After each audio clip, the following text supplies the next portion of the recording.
Bonjour à toutes et tous, vous écoutez First Print, votre podcast comics préféré pour une nouvelle émission du format Front Page, qui est votre revue d'actualité spécialisée sur le monde des comics et de leurs adaptations.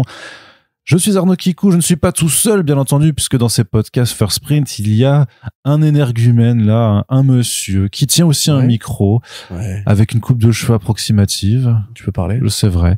Et justement, c'est ce qui nous réunit tous les deux. Corentin, tu es là. Ça va et toi? Je t'ai pas demandé si ça allait, j'ai juste dit que t'étais là. Non, mais j'étais occupé à lire un truc sur mon téléphone, donc je t'ai pas écouté. C'est ça, très bien, ce que tu me reproches de faire en général dans les podcasts en plus, quoi. Mais moi, tu vois, et toi? Oui, très bien, merci, c'est agréable que tu me poses cette question. Corentin, nous sommes donc dans le premier podcast d'actualité du mois d'octobre 2025. D'ici quelques jours, il y aura la New York Comic Con, et donc c'est un peu le calme avant la tempête. Après, il faut aussi dire que la dernière fois, on a fait une émission à la durée record de 3h20, je crois, un truc comme ça. C'était long. Et il y a des gens qui ont kiffé, et merci pour votre retour, notamment sur le Focus Pulps, avec cette discussion sur le microbiote et sur ce qu'on avait dit sur les chèvres en introduction. On a appris plein de choses. On a appris le groupe. Enfin, toi, tu regardes pas les commentaires, mais si, sur Spotify. Ah oui, t'as vu? T'as regardé? Ouais, très bien. T'as vu, donc t'as eu les informations. Donc merci à toutes celles et ceux qui nous ont renseignés.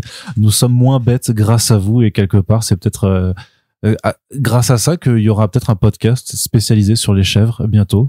Enfin, on est plus instruits, mais on n'est pas moins bêtes. Tu vois, faut pas non plus commencer à croire qu'on serait bête. Je pense qu'on est condamné à la bêtise, Arnaud. C'est vrai, oui, c'est vrai. Mais c'est fort possible. D'autant plus avec les choses qui se passent en off avant l'enregistrement de ce podcast. Et c'est toujours un peu. Tout à fait. Pour ça, d'ailleurs, qu'on se rappelle à chaque fois qu'on se rappelle que ces podcasts ne sont pas filmés.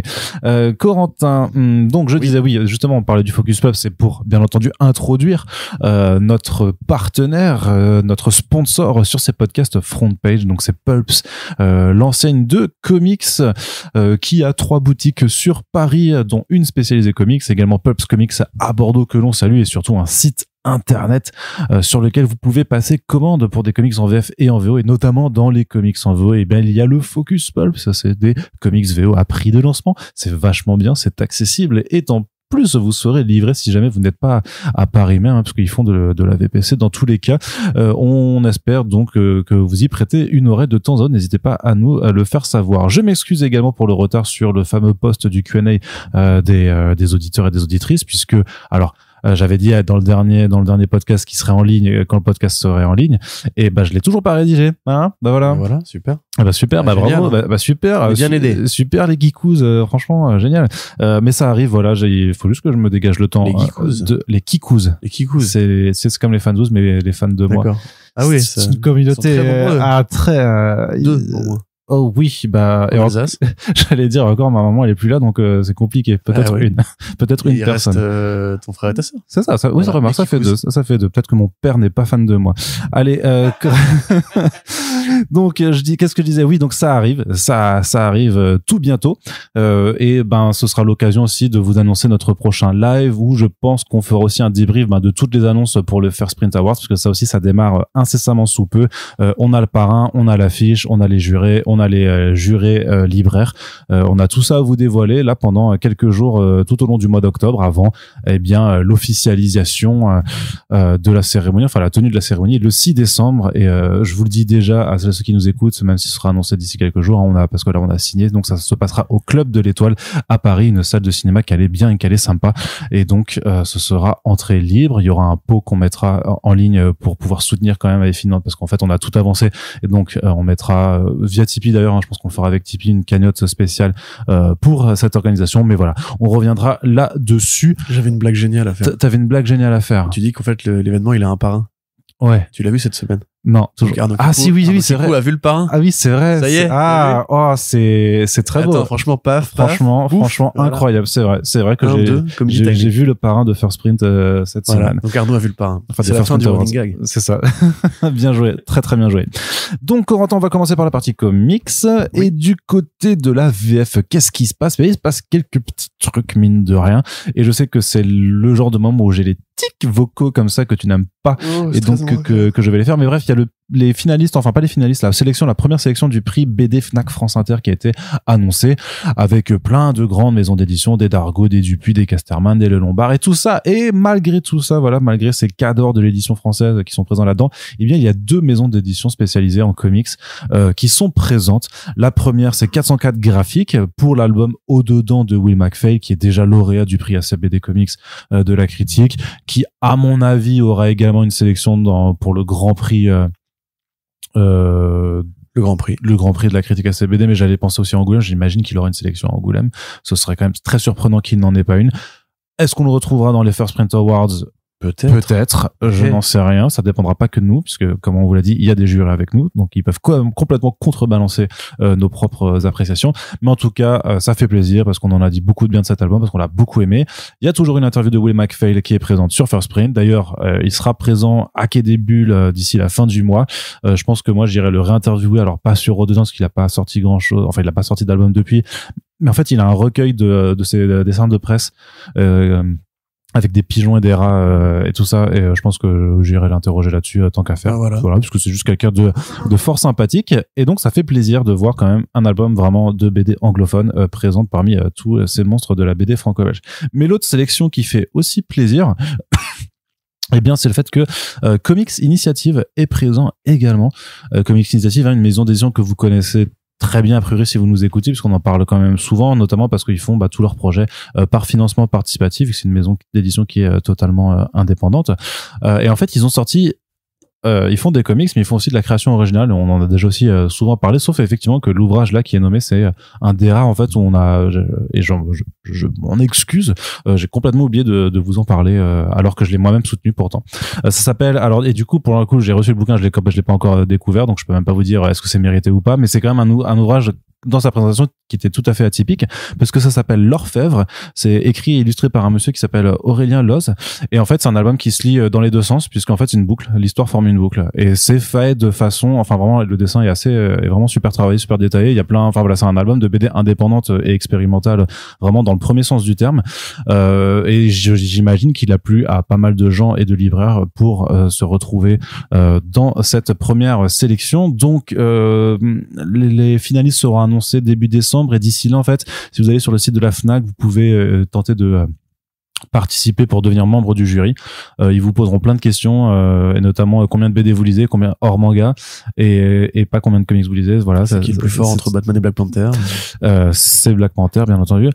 Et Quoi T'as dit quelque chose? T'as entendu là? Tu sais, j'ai entendu quelqu'un qui a fait c'est Black Panther. C'est une honte. Qui est parti en courant.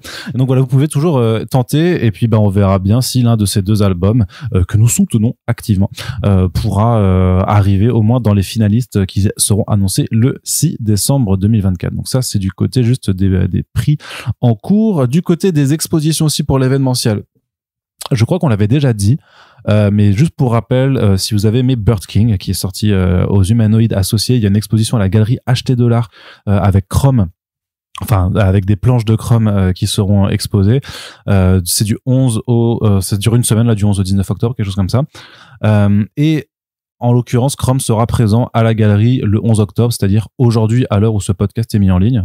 Donc si vous l'écoutez ce matin et que vous êtes dans la région et que vous savez pas quoi faire, je crois qu'à partir de 17h, il fait un peu une séance de dédicace avec BDNet, et après en fait, il y aura le vernissage de l'expo avec les planches qui seront présentes. Mais je suis pas dispo. Pourquoi tu m'as pas dit? T'aurais pu me le dire. Pourquoi tu me dis pas les choses? Parce que j'ai fait l'article et que t'aurais pu le lire aussi. Mais j'ai déjà pris mes places pour avant. Donc non. Ah oui, mais parce que toi oui, mais attends, dans tous les cas, donc de toute façon tu n'étais pas dispo. Je vais me ressourcer au pays du capitalisme. Après, ça dit parfois ça dépend à quelle heure tu rentres de ton petit périple au pays de Mickey, mais tard. On fait la fermeture en général. Ouais, d'accord, effectivement. Donc tu le louperas. Et par contre, il y a aussi Frank Miller qui sera présent à la galerie Barbier. J'ai plus la date en tête, mais c'est aussi tout bientôt, genre le 23. Ouais, c'est ça, c'est le 23 octobre. Il y a Frank Miller qui sera à Paris. Alors c'est un truc tout à fait atypique parce que donc il y a une exposition pour Frank Miller, mais surtout ils font un partenariat. Alors ils disent que c'est un partenariat aussi à l'occasion de l'exposition BD au Centre Pompidou, dont on a fait une interview d'ailleurs d'une des co-commissaires d'exposition. En fait, ils sortent une planche de skate, voilà, Sin City. Donc c'est une planche de skate avec un design de Marv très grand comme ça, en noir et blanc. Et la planche, elle est à 590 €, ce qui est un prix complètement abusé pour une planche de skate, bien entendu. Surtout que c'est une planche que tu ne vas pas rider. C'est vraiment une planche de décoration, quoi. Quel rapport entre le skate? Je sais pas. Moi, je fais que lire le communiqué de la galerie Barbier. À la limite, il y a Mio qui fait du roller à un moment donné dans un des arcs de Sin City, mais je cherche un skater dans Sin City, ça ne vient pas. Il y a pas de skater dans Sin City. Écoute, vraiment, je ne sais pas. C'est juste que c'est un objet, c'est un objet de collection. Ouais, mais une planche, c'est aussi, enfin une vraie planche entre guillemets originale, c'est aussi un objet de collection et ça aurait pu tout à fait bien faire le travail. Ouais, mais le NFT Marv qu'il a fait à l'époque, voilà, c'est le moment de le ressortir. Oui, bah écoute, en tout cas, le 23 octobre du 22, c'est une toute petite, exposition, puisque c'est une exposition qui se déroule du 23 au 26 octobre. Je t'avoue que, d'ailleurs, je remercie Quentin Reiselpud qui m'en a alerté, juste hier soir, puisqu'en fait, je l'aurais même pas vu passer, en fait. Sinon, et donc, il y aura le lancement, qui se fait le 23, entre 18 et 21 heures. Voilà, ça sert à rien de ramener des comics, il sera pas là pour dédicacer. En plus, en général, quand Frank Miller se déplace, il y a ses agents et tout ça, et c'est toujours impossible de lui parler. Et on m'a même, quand on me demandait même si en fait il faut acheter une planche pour pouvoir espérer lui parler, je sais pas quoi. Moi, faut acheter une planche de skate. Voilà, évidemment, moi je vais. Arnaud est skater en plus, faut le savoir. Et là, il a s'est remis qui, c'est ça. C'est pour ça que j'hallucine aussi du prix, parce qu'en plus, une planche de skate, ça coûte quand même 5 fois moins au moins. Ouais. Mais c'est Frank Miller. C'est vrai que c'est Frank Miller. Non, mais en plus, franchement, si tu l'achètes, tu vas pas la rider, quoi. Donc ça n'a aucun sens. Surtout que là, vu la gueule du dessin, en fait, tes trucks avant, ils seront en plein dans le visage de Marv. Ce qui gâche complètement le dessin. Rider, tracks avant. Les gens qui... Non, on va un vrai expert de la Non, mais tous les gens qui ont joué à Tony Hawk's Pro Skater quand ils étaient ados, c'est bon, ça connaissent ces termes classiques. Ouais. Et puis en plus, c'est une discipline olympique, donc fais pas genre, tu peux faire des ollies. Tu connais pas. Ollie, pas de H. Ou des 360. Ça c'est dur. Allez, Corentin, est-ce que tu vas essayer d'aller voir Frank Miller le 23 octobre à la galerie Barbier? Non, même pas. Non. Tu vas même pas essayer? Non. Bon, et si j'arrive à avoir un créneau d'interview, est-ce que tu vas essayer? Non plus. Non. Ah ouais? J'ai rien à lui dire. C'est vrai, d'accord, très bien. Très franchement, on pourra faire un podcast un jour, mais il a déjà tellement donné d'interviews, j'ai lu des bouquins sur lui, j'ai lu quasiment toutes ses BD. Ouais, mais sur ce nouveau projet aussi c'est pas super intéressant. Tu les lis toi les FMP? Non. Que Ronin 2, pour rien vous gâcher de surprise, c'est pas bien en fait. Ce qu'il fait à côté avec la fille Kubert, la Emma Kubert, honnêtement, c'est de la touchette. Non, voilà, en fait, je prends Frank Miller, je pense qu'on sait déjà un peu tout sur lui, il y a pas grand chose de nouveau à découvrir. Et en même temps, c'est vrai que ça m'agace un peu ce côté Rosta. Voilà, c'est un grand nom des comics, mais à mon sens, on peut commencer à se poser la question de qui sont les vrais nouveaux Frank Miller plutôt que de revenir systématiquement vers lui, quoi. Oh là là. Non mais je le dis parce que oui. En tant que rédacteur, dès qu'on fait une news Frank Miller, on voit qu'il y a de l'attraction et tout. En vrai, ça fait longtemps qu'il fait plus grand chose d'extraordinaire. Dark Knight Returns, Dark Knight 3, Dark Knight The Golden Child, il y a pas si longtemps que ça. C'était bien. Il y avait et t'avais quand même quelques projets l'un dans l'autre que tu aimais bien. Et puis moi je suis quand même impatient de voir le Sin City avec Milo Manara aussi, tu vois. Mais là, ça fait 2 ans que ça a été annoncé, on n'a pas de nouvelles. Milo il est long, il est lent. Ouais. Il est Milan, je sais pas. Parce qu'il n'y a pas de Milan. C'est ça. Non, Crépax c'est de Milan, et Crépax c'est un des maîtres à penser de Manara. Découvrez Guido Crépax, si vous aimez la BD érotique italienne. Oui, surtout qu'en plus, je crois qu'il y a des intégrales de ses œuvres qui sont en train d'être refaites chez Glénat. Absolument, et c'est génial. J'ai conseillé ça à un pote récemment, il m'a dit, ouais, c'est génial. Et du coup, je peux vous dire que c'est génial. Eh ben, parfait. Mais du coup, non, pas de Frank Miller. Non, pas de Frank Miller. C'est pas un caprice personnel. D'accord, très bien. Eh bien, on verra bien. Moi, comme bien vous le savez, j'enverrai un mail. Mais la dernière fois que j'ai tenté chez Barbier, ils m'ont laissé en vue. C'était pour Dave McKean, je crois. Ils m'ont laissé en vue totale. Donc après, je peux comprendre. On les intéresse pas. C'est pas grave. Allez, Corentin, du côté des comics VF maintenant, une seule annonce à décortiquer, puisque Urban a terminé son programme pour le début de l'année. On avait fait un long décortiquage de pas mal de choses dans le précédent front page, d'où la longueur exceptionnelle. Il restait une dernière annonce à voir avec eux. C'est du côté de Urban Nomad. Urban Nomad, donc c'est le fameux format poche qui a été lancé à l'été 2021 maintenant, si je ne m'abuse, ou c'était à l'été 2022. Est-ce que c'était à l'été 2022 plutôt? Ouais, c'était plutôt à l'été 2022 parce que c'était quand Billionaire Island sortait également. Ça voilà, toujours, ça je m'en rappelle toujours. Donc ça fait, voilà, c'est ça, ça fait bien 2 ans maintenant que ça existe. Et donc le nombre de vagues, on en avait discuté d'ailleurs avec François Hercouet dans le bilan et dans les perspectives 2024 en début d'année sur le fait que c'était le 4 vagues par an en fait allait diminuer puisque et ça, c'était pourtant dit dès le départ, mais en fait, le but de ces formats poche n'a jamais été de remplacer en fait les sorties existantes. C'est vraiment le but, c'est d'installer une collection poche qui soit accessible et pérenne sur le long terme pour qu'en fait, complémentaire. Voilà, pour en fait que à tout moment, si quelqu'un veut se lancer dans les comics, ben en fait, il y aura tout ça qui sera accessible. Mais ce qui était marrant, c'était que chaque vague fonctionnait avec un ensemble de titres d'essai et des titres Vertigo avec des alternances aussi en leur sein de récits complets et de séries. Et là, en fait, ils viennent de faire une annonce particulière qui est de faire une vague thématique. Comme les podcasts thématiques qu'on fait pas, Corentin. Ça arrive. Et donc c'est une thématique spéciale Superman. Alors pourquoi Superman en 2025? Grande question. On a mis 3 équipes de recherche du CNRS là-dessus et pour l'instant, c'est l'année des Fantastic Four. Ils trouvent pas. Ils ne trouvent pas. Ils se disent. Je l'ai au téléphone. Donc Richard Corentin, qui est donc chercheur et qui me fait. Je suis désolé. Richard Corentin. Ouais. C'est mon double du multivers qui est dans la recherche. C'est ça. Et qui fait, je suis désolé, Arnaud, on ne trouve pas une bonne raison qui justifierait qu'un éditeur de DC Comics en France lance des titres spéciaux sur Superman en 2025. Voilà. Et en plus, c'est pas son anniversaire. Non, c'est ça, mais il y a pas de raison. La série a pas été relaunchée. Enfin, Oui, c'est ça. C'est trop bizarre, quoi. Urban, franchement, les gars, des fois, on comprend pas. Ouais. Genre, on est là, on se dit, bon, bah, ok, très bien. Enfin, toujours est-il que. C'est sympa quand même. Oui, c'est sympa. Relativement mineur. C'est cool de mettre en avant un peu les petites figures. Oui, c'est ça. C'est 6 titres, du coup, pas 10, pas une dizaine de titres quand même, que 6 titres, hein. C'est sûr que si ça avait été Batman, il y en aurait eu 15, hein. Ça, on a déjà trouvé 6 titres intéressants sur Superman. Oui. Là, ça dit des traits, ouais, ça dit les traits. Faut le dire, quand même. Bon, allez, on arrête l'ironie. Donc, bien entendu, c'est pour mettre l'accent sur Superman, puisqu'il y aura le grand relaunch au cinéma. Enfin, le grand nouveau film de James Gunn. Attends, quoi? Ah oui, bah oui, tu savais pas? Mais n'importe quoi. Mais si. La résistance de Snyderverse. Ah bah désolé, hein. Donc pour anticiper, d'ailleurs, c'est vrai que habituellement tu pourrais t'attendre à ce qu'en fait une telle vague de titres arrive en fait dès au mois de juillet pour accompagner la sortie. Là, je pense qu'il y a quelque chose effectivement de plus malin à dire. En fait, j'imagine que leur plan, c'est un peu de faire une année Superman pour anticiper, mais surtout qu'en fait, en fait, ce qui est malin, c'est que comme James Gunn a dit qu'il y aurait pas de trailer avant la fin de l'année ou même le début de l'année prochaine, à partir du moment où l'intérêt du grand public va être déclenché pour ce super-héros avec la première bande-annonce, parce que c'est quand même sûr que ça va attirer l'intérêt de beaucoup de gens, parce que ça reste quand même fucking Superman.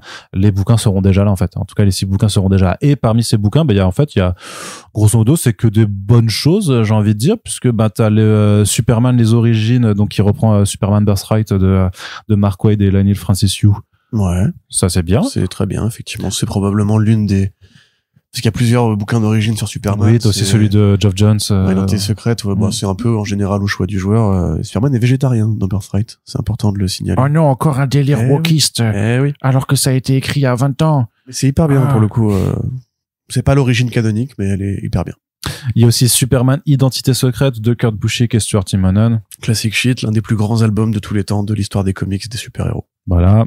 C'est dans un monde dans lequel, en fait, il y a vraiment eu le personnage de fiction Superman et un gamin qui s'appelle Clark Kent, parce que ses parents sont fans de Superman, découvre qu'il a les pouvoirs de Superman, mis en abîme.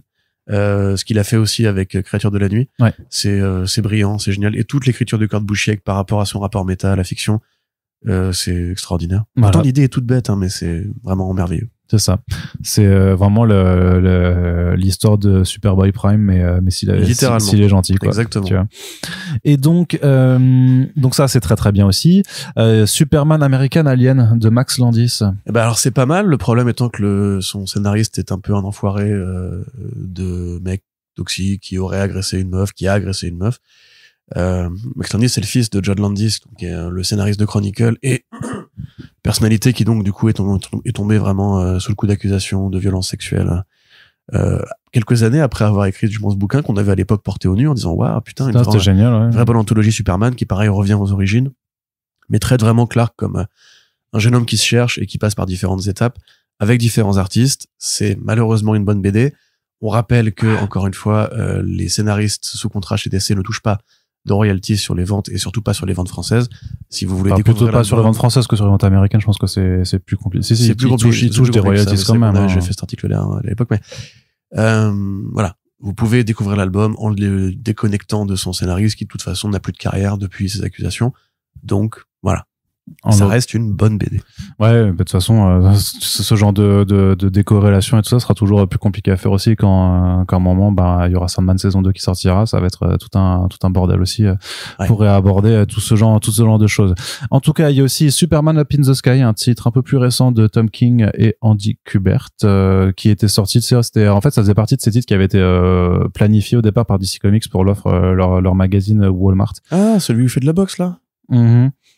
C'est celui où il part dans l'espace surtout pour sauver une gamine et qu'il laisse Metropolis de côté. J'ai toujours pas lu ça. Et c'était sorti en même temps que tu sais qu'avec le Batman de Brian Michael Bendis. Oui, Batman Odyssey. Non, pas Batman Odyssey. Non, pas Batman Odyssey. Putain, merde, oui, mais je vois de qui tu parles. En gros, c'était à l'époque, c'était à l'époque où Tom King était sur Batman et Brian Bendis était sur Superman. Ils avaient fait, en fait, des histoires, ils s'étaient séparés les personnages pour faire des aventures qui étaient à destination d'une offre exclusive Walmart. Et finalement, ça avait été, compilé dans des albums. Donc, cet album-là, il était sorti en même temps il me semble qu'il s'était sorti en même temps que, c'était Batman Universe, hein. Batman Universe, c'est ça, ouais. Le truc de Bendis, voilà, c'est avec Nick Darrington. Très bien. Et donc il y aura aussi cet album-là. Ensuite, on aura Superman écrase le clan de Jin Luen Yang et Guri Hiru. Oui, relecture d'une histoire qui avait été inventée dans le feuilleton radio Superman en 1946, qui parle en fait qui se base sur une recherche réelle qui a été vraiment faite par un mec qui s'appelait Stetson Kennedy et qui en fait a enquêté sur le Ku Klux Klan à l'époque où le mouvement était encore très très important aux États-Unis pour décoder leurs techniques secrètes, comment ils se reconnaissent, quels liens ils ont avec la politique et compagnie. Et dedans en fait Superman affronte donc le clan. Le feuilleton avait fait énormément de bruit à l'époque puisqu'il avait vraiment permis de mettre à jour pas mal de choses sur le Ku Klux Klan du point de vue du grand public. Et cette histoire donc est devenue légendaire, a été réadaptée par Jin Luen Yang qui adapte le racisme du clan en mettant un peu de sa propre origine en tant que américain d'origine asiatique. C'est super bien, ça a gagné un Eisner Award en jeunesse si je dis pas de bêtises et ça a déjà été édité en français. Donc c'est une relecture d'un grand fait historique sur Superman et qui a vraiment en fait rappelé que depuis le départ, depuis les années 40, c'est un héros antiraciste, que vous le vouliez ou non, c'est la vie, c'est comme ça. Et histoire du coup plutôt typée jeunesse, qu'elle est bien. Qui est plutôt bien, ouais. Qui est plutôt bien. Et en dernier lieu, ce sera un Death of Superman, la mort de Superman. Donc bon, là on part vraiment dans le classique, mais c'est une version très réduite puisqu'en fait ça comprend c'est que 184 pages en fait contre les 128 du tome 1. Donc en fait ils vont vraiment réduire à l'essentiel. Et je pense que ça va.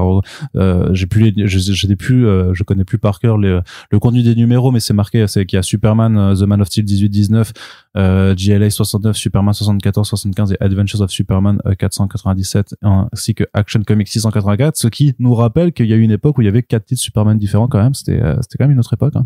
Mais c'est la mort et le retour ou c'est juste la mort? Non, c'est juste la mort. Et là en l'occurrence je pense que faudra que j'aille vérifier juste vite fait, mais en gros c'est que le combat contre Doomsday, quoi. C'est vraiment l'essentiel. C'est vraiment l'essentiel. Ils feront return dans un tome suivant. Non, je pense pas. Je pense qu'ils vont. Non, je pense que c'est juste là la mort de. Ça s'arrêter en si bon, je sais pas. Bah là on va passer en l'autre, tu vois, en général. Bah si, enfin tu peux t'arrêter à la mort, quoi. Le Return of the Superman, c'est pas, enfin personnellement je trouve pas ça incroyable et c'est pas moi je trouve pas non plus incroyable la mort de Superman, hein. Oui, mais là t'as quand même le combat contre Doomsday, t'as quand même la mise en scène, c'est quand même un passage hyper important. Ce jour-là où Superman est passé au journal télévisé, quoi. C'est quand même aussi un moment de bravoure.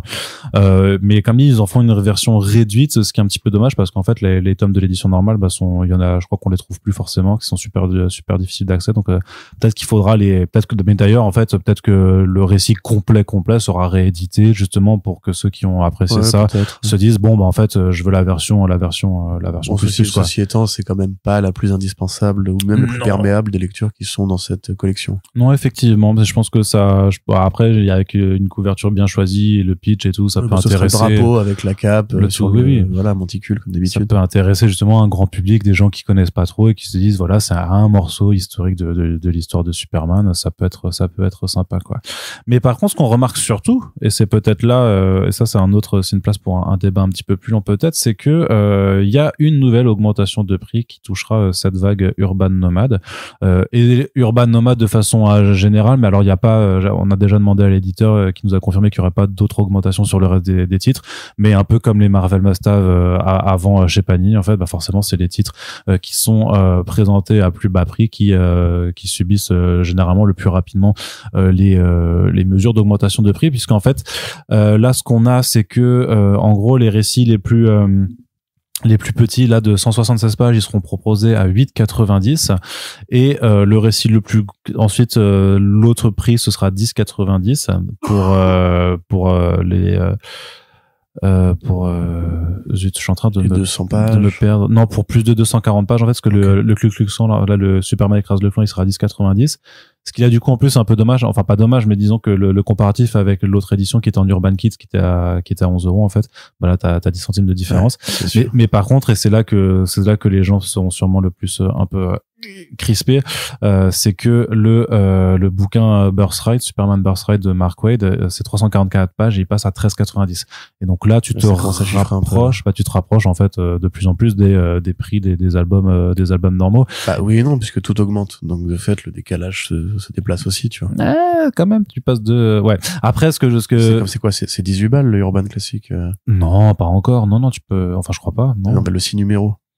Le 6 numéros Urban. Moi, je dirais plus 17, mais j'ai pas les données par cœur en tête. Si tu me laisses. Regarde pour Scarlett, tiens. Parce que ça, c'est. Mais Scarlett, c'est pas du. Ouais, enfin. C'est 5 numéros, je crois, donc c'est relativement récent. Ouais, ou même Duke. Voilà, donc là, il faut que je meuble, du coup. Tant qu'à faire. Je vais vous décrire. Là, c'est Duke, c'est 18 € pour 5 numéros, effectivement. Ah, bah oui. Ouais, t'as peut-être. Tu vois, vu que le décalage va constamment, en fait, bouger à mesure que les prix augmentent. Et les prix augmentent, voilà, parce que là c'est compliqué de revenir sur cette actualité dans plus de détails. Effectivement, c'est forcément moins intéressant d'avoir une offre à bas prix quand les prix montent, et ça c'est une vraie prise de position de ma part. Ceci étant, bon, moi je n'achète pas d'Urban Nomad, donc enfin si, j'ai acheté The Authority, Planetary, pardon, j'ai acheté Planetary, ça j'étais content quand même, parce que j'ai pas la place d'avoir les plus gros tomes.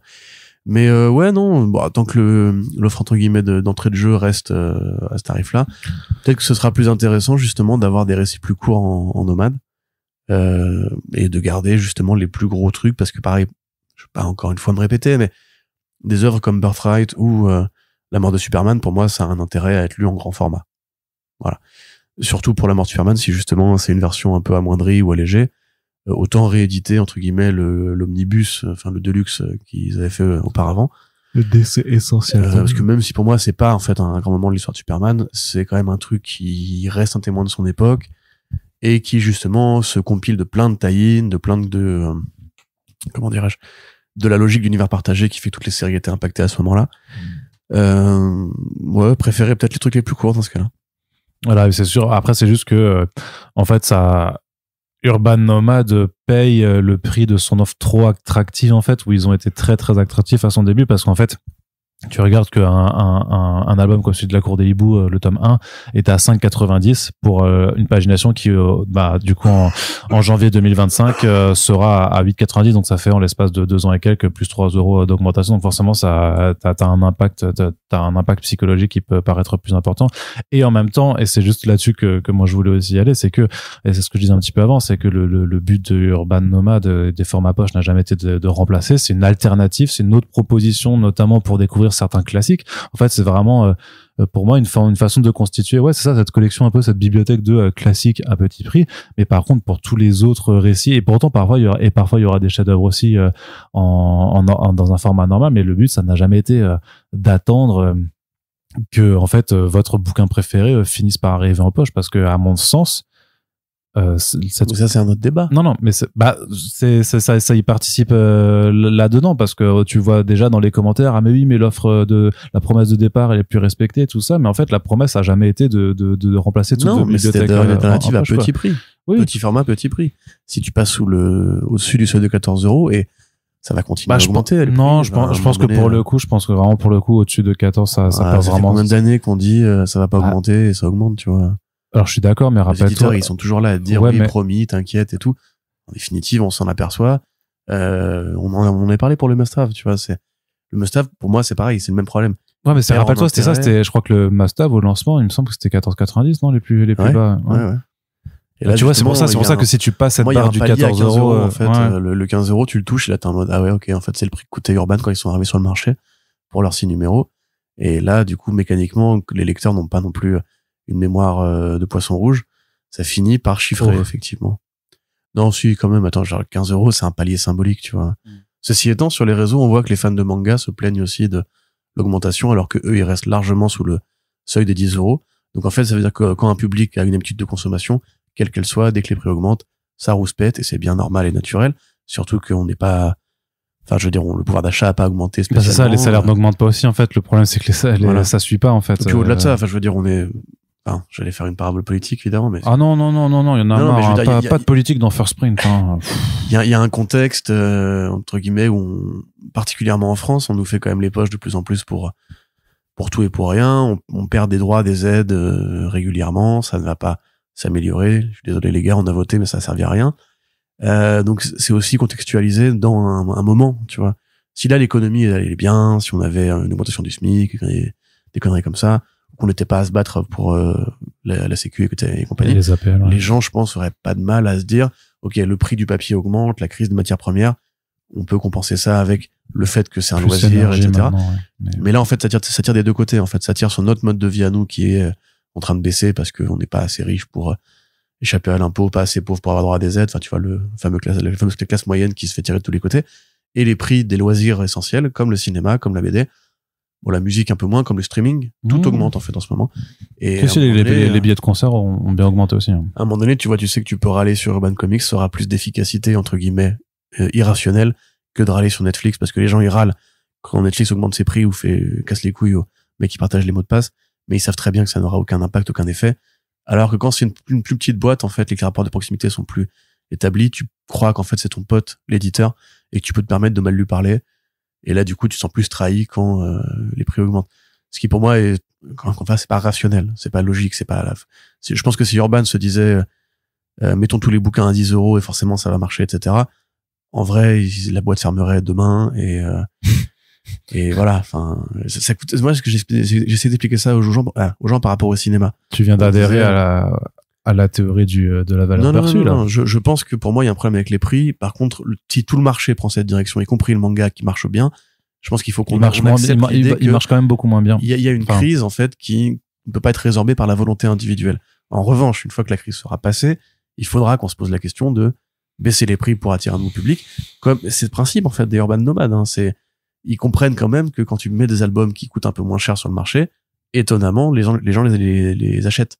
Donc ça veut bien dire que c'est pas qu'une question de valeur perçue, c'est aussi une question de prix et de ticket d'entrée à l'achat. Mais ce que je voulais dire, c'est que je voulais faire une parabole avec le cinéma où des gens me disent le cinéma c'est très cher, etc.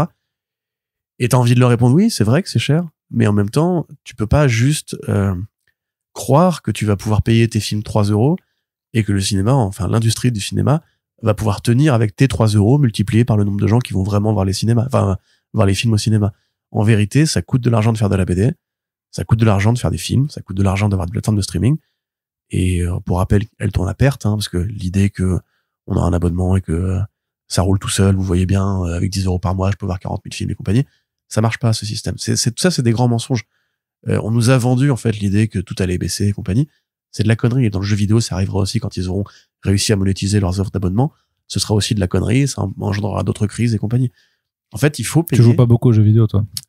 Pourquoi ils sont passés à l'offre? Parce que ça fait 2 ans que ça licencie à tour de bras, parce que et notamment avec le Game Pass de Microsoft, qui a été quand même à Ubisoft qui voulait proposer justement un Netflix Ubisoft. Non, de toute façon, Microsoft, là, elle a fait avec le Game Pass en promettant un Eldorado, et en fait, ça a prouvé que des jeux qui pourtant rencontraient des succès monstres, grâce à ça, avec la découverte, et qui en fait, ils se sont rendus compte qu'en fait, ils perdaient des sous de ouf, parce qu'en fait, des jeux qui auraient pu être acheter même à moitié prix, disons, en fait, auraient été beaucoup plus rentables et plus intéressants, et ne serait-ce que pour permettre aux studios. Et du coup, alors j'ai plus le nom du jeu, mais il y a un jeu particulièrement qui me viendra en tête, où j'ai vu vraiment qui a été vraiment un succès phénoménal, et qui a, dans le studio était fermé en fait, alors que c'était un succès monstrueux. Parce que dans les années 2010, il y a cette logique c'est une grosse parenthèse, mais bon, on n'a pas beaucoup de sujets à traiter aujourd'hui, donc voilà.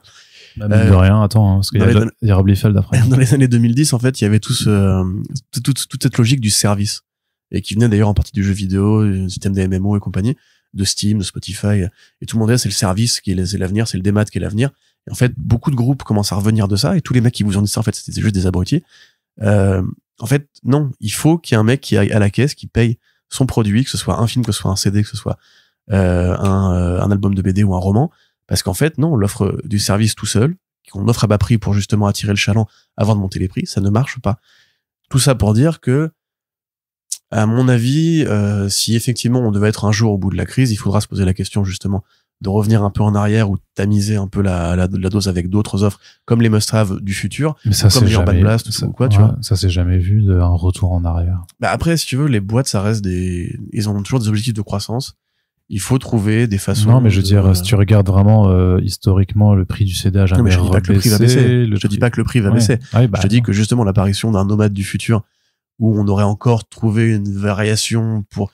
Tu vois, parce que le jour où le nomade quelle variation? Le jour où le nomade il sera à 16 €, il faudra retrouver une nouvelle offre à très bas prix pour réattirer les gens.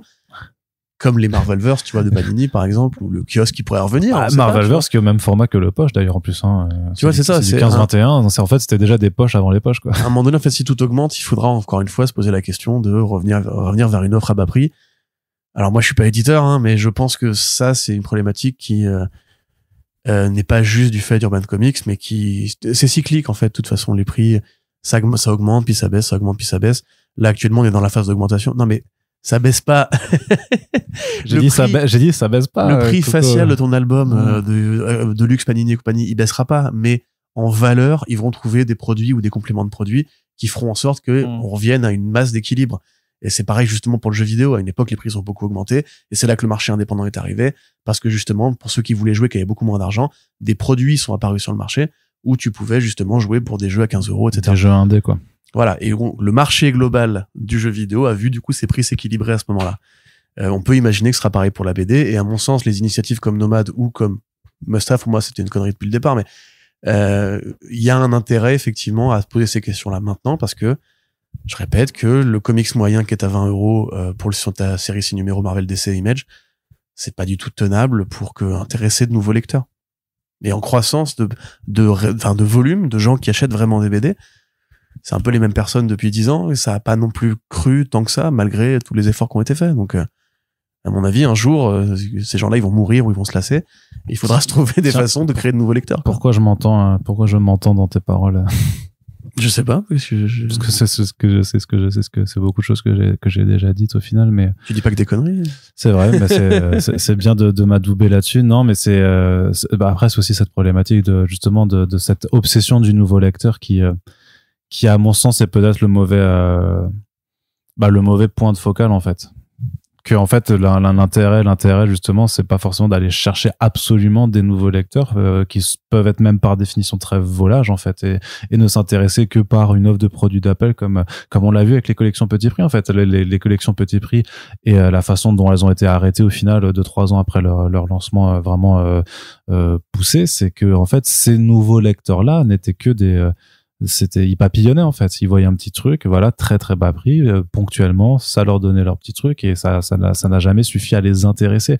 Donc, est-ce que le fait d'avoir une offre pocket, poche, nomade sur du long terme va permettre aussi de fidéliser, en fait. C'est pas forcément d'attirer absolument des nouvelles gens, mais surtout en fait que de les garder, en leur disant tu peux continuer à lire des comics à bas prix plus longtemps que ce que tu avais avec Lovecraft. Parce que là en fait tu parles d'un même produit comme Birthright qui serait décliné avec l'idée qu'on peut faire un truc moins cher en changeant un peu les standards d'édition.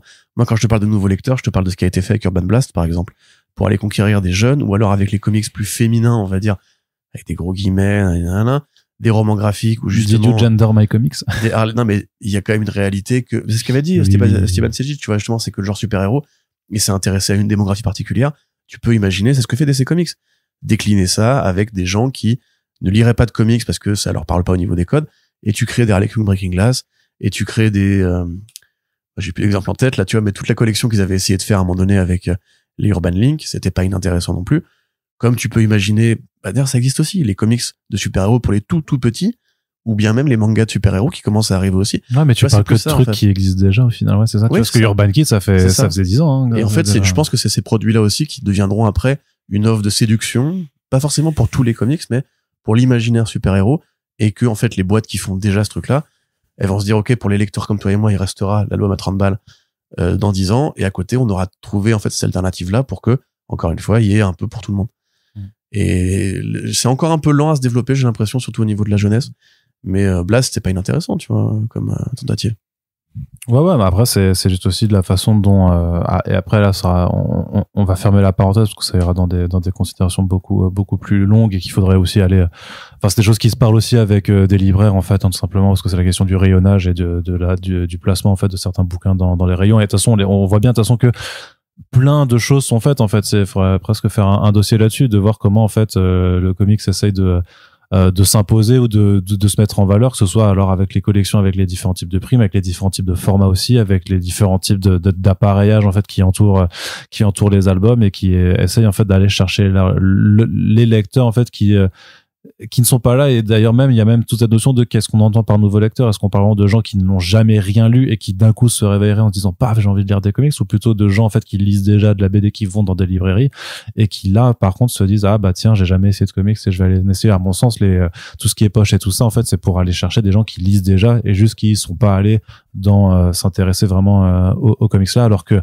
pour les nouveaux lecteurs, des nouveaux vraiment en fait c'était plus les trucs qui se trouvent dans les supermarchés enfin dans les GSA, parce que c'est là où vraiment tu vas au contact des gens qui en fait qui vont faire leurs courses, tu vois. Alors que quand tu vas dans une librairie de BD, a priori c'est que t'aimes déjà un petit peu la BD, tu te dis jamais, enfin je crois que tu ne te dis jamais tiens je vais aller dans une librairie spécialisée BD si tu n'es pas un peu lecteur à la base, quoi, tu vois. Et dernier élément, attention, pour énerver un peu les gens, c'est que la valeur faciale des albums ne vont pas baisser en valeur, enfin on ne baissera pas les prix des comics tels qu'ils sont déjà actuellement. En revanche, ce qui pourra se passer, c'est si un jour les gens arrêtent de voter contre leurs intérêts et enfin on a un pouvoir d'achat qui augmente, ce qui pourra peut-être arriver un jour quand ce pays se relèvera de la merde dans laquelle il est. Tu parles d'une revalorisation du SMIC, voilà, peut-être que effectivement à ce moment-là en fait on se posera plus la question parce qu'on aura un meilleur pouvoir d'achat aussi. C'est sûr, parce que si les salaires suivaient l'inflation en fait, voilà. Oui, c'est sûr. Au lieu de râler contre Urban, aller râler contre Michel Barnier. Ouais, toute ça, ou le mec au-dessus. Ouais, ou toute sa clique, de toute façon, contre de façon générale. Mais effectivement, c'est vrai qu'il y a un truc qui est, qu'on oublie aussi, c'est en fait le problème, c'est pas, enfin c'est un problème, mais le problème c'est pas forcément que le prix de ta BD augmente. Le problème c'est qu'à côté, le prix de ton pain il augmente, le prix de ta nourriture. Si le salaire moyen était à 2000 €, ça dérangerait pas de payer 30 balles pour c'est ça, c'est ça. Mais effectivement, c'est le problème, c'est aussi des choses qui sont complètement hors contexte, qui ne sont plus liées du tout au champ seul de la bande dessinée. Bref, c'était un long tunnel, mais c'était pour occuper un peu la partie VF. On passe du côté VO. Ridley Scott s'associe avec Radical Comics, ou c'est plutôt l'inverse, et ils vont produire des comics, Corentin. Oui, enfin c'est Ridley Scott, c'est la société de production Scott Free, qui est donc la boîte de prod qu'a monté Ridley Scott et qu'ont monté les frères Ridley et Tony Scott. C'est-à-dire, si eux qui ont monté Ridley Scott, ils l'ont créé de toutes pièces. C'est un robot depuis le début. Donc Ridley Scott, on se rappelle, grand cinéaste britannique qui a fait carrière aux États-Unis avec des films comme Les Duellistes, Alien, le 8e passager, Blade Runner, Gladiator. Je pourrais presque les faire chronologiquement. Thelma et Louise, tout ça, Gladiator, effectivement, Robin des Bois, Super Fred d'ailleurs, sur le compte Twitter The Angry Scribe. Le dernier duel, c'était lui? Le dernier duel, c'était lui, effectivement. Voilà. The Martian, c'était lui. Enfin, et après, il a fait des bons et de mauvais films, comme Napoléon, très mauvais film. Même en version Director's Cut, longue, machin. C'est de la merde. Quel glowdown pour Joaquin Phoenix. La seule façon de bien le voir, grosso modo, ce film, c'est de se dire que Ridley Scott déteste Napoléon et veut casser son image de héros patriote, etc., en le faisant passer, en fait, pour un gros frustré sexuel qui n'arrive pas à faire plaisir à sa meuf au plumard, quoi. Ce qui est une lecture grossière et vulgaire et inintéressante, même d'un personnage. T'es un bonapartiste, toi, maintenant. Non, justement, j'allais dire, en fait, que tu peux faire une critique de Napoléon sans tomber dans ce côté, il arrive pas à bander. C'est pour ça qu'il a voulu conquérir l'Europe.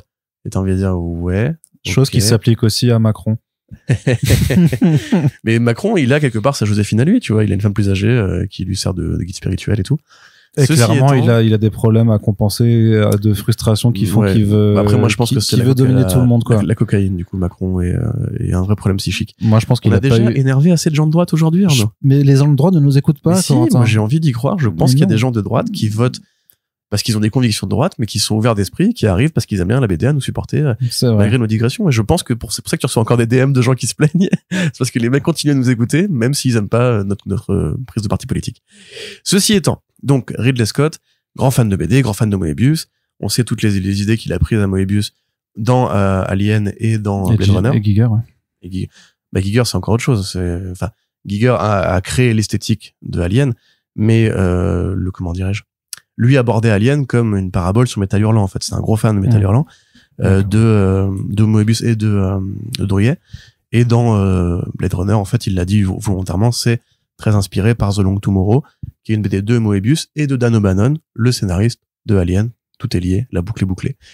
Donc, gros fan de BD, effectivement.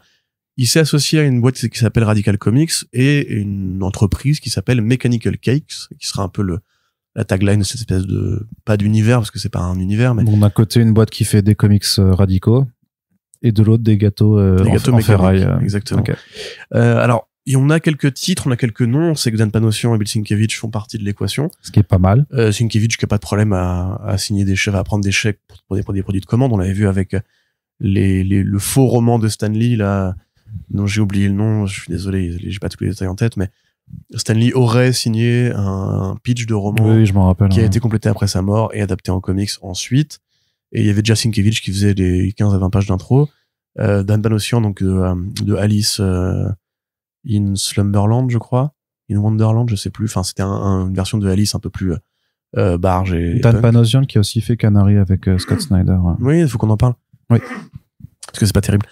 Oh, ça va, t'exagères. Voilà. Oh là là, il est bien. Celui-là, il est bien. Il faut le dire quand même. c'est pas pire que le comics qu'il a fait avec Tula Lotte, qui était absolument insupportable. Barnstormers, t'as pas aimé? Voilà, c'est une. Il a reçu des Eisner.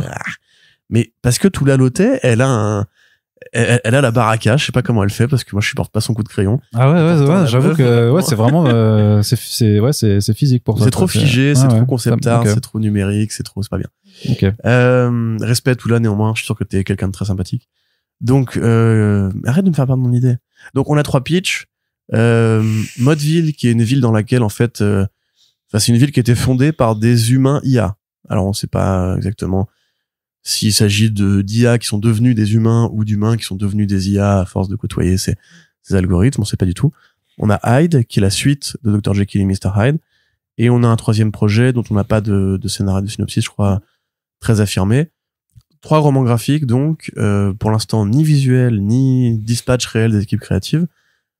Ridley Scott va probablement mettre son nom sur la copie. Hein. Bien vu, ce sera Ridley Scott's Hyde, un truc comme ça, tu vois. Probablement, ou Scott Freeze Hyde. Non, Ridley, non, le nom Ridley Scott sera la marque. Après, ce qui est vraiment dommage, et pour le coup, c'est vraiment un coup manqué, je comprends pas à quoi il joue. Scott, il a aussi rendu hommage à Moebius avec la série Raised by Wolves, et dans une pub qu'il avait réalisée où il reprenait vraiment les designs du garage mécanique. Garage mécanique? Enfin, de la BD de Moebius, voilà, où il a fait beaucoup d'anthologies dans un seul univers.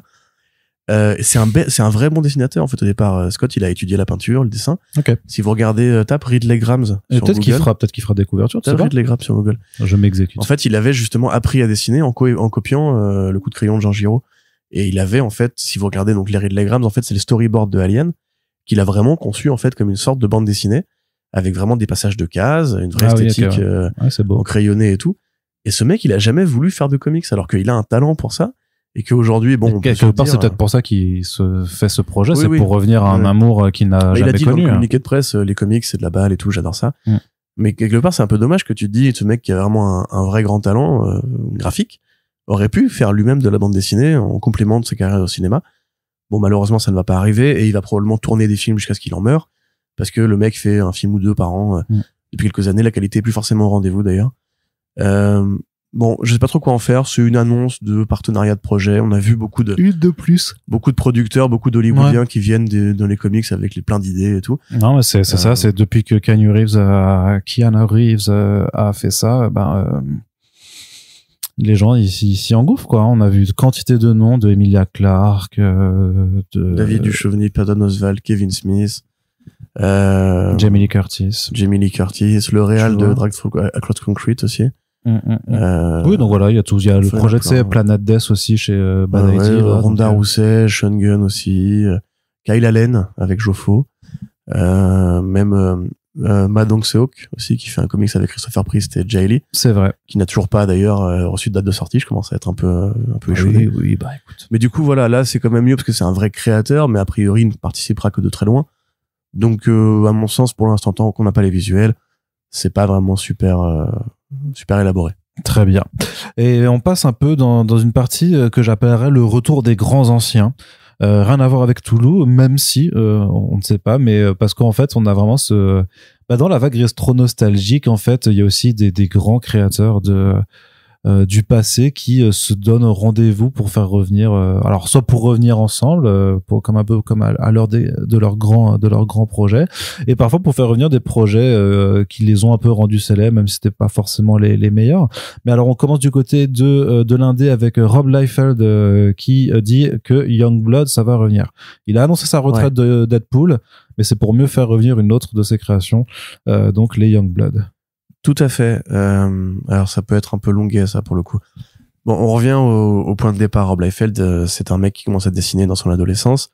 Il signe très tôt chez Marvel et ça va devenir un des artistes prodiges en fait de cette génération de jeunes talents qui ont débarqué un peu tous en même temps à la fin des années 80 sur les séries de DC puis de Marvel. Donc lui en fait il va dessiner la X-Force après avoir travaillé sur les New Mutants où il crée les personnages de Cable et de Deadpool en compagnie de Fabian Nicieza effectivement. X-Force 1 qui a un très gros lancement, on dit 4 à 5 millions d'exemplaires, ce qui à l'époque est le record absolu de l'industrie.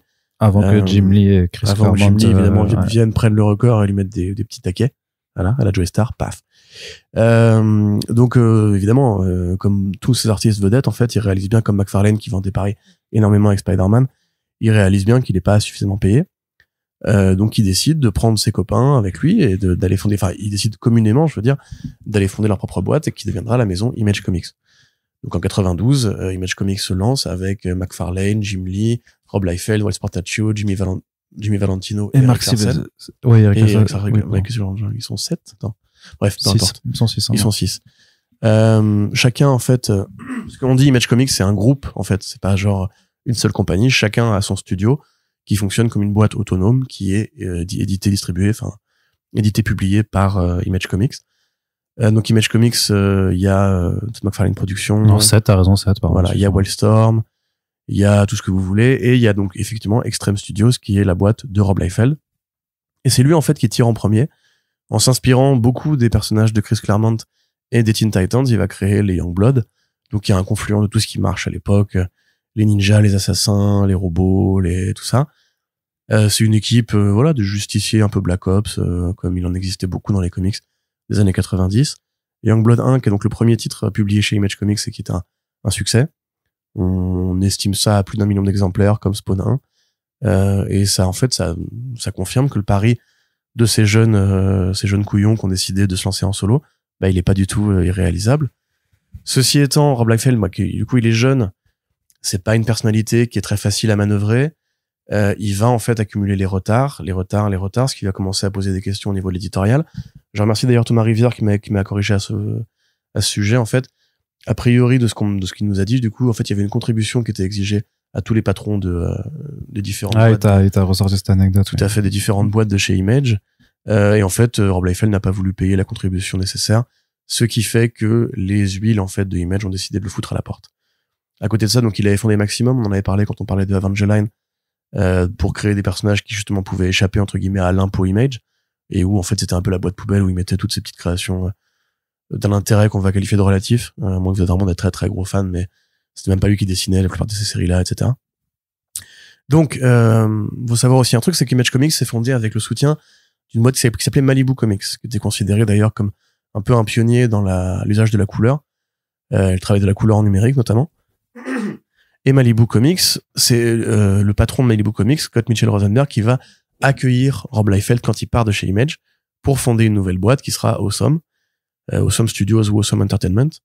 Et en échange en fait des fonds nécessaires à l'ouverture de la boîte, Rob Liefeld va signer un droit de copropriété sur certains de ses personnages, notamment les Youngblood. Donc à ce moment-là, il est plus en fait le propriétaire exclusif des Youngblood, et on comprendra beaucoup plus tard qu'en fait il a perdu les droits à ce moment-là. Il les a lâchés à Scott Mitchell Rosenberg. Mais c'est pas gravissime, il a d'autres héros comme Prophet, comme Brigade, comme tous les personnages qui ont fait la fin de carrière, qui ont fait la fin des années 90 chez Rob Liefeld.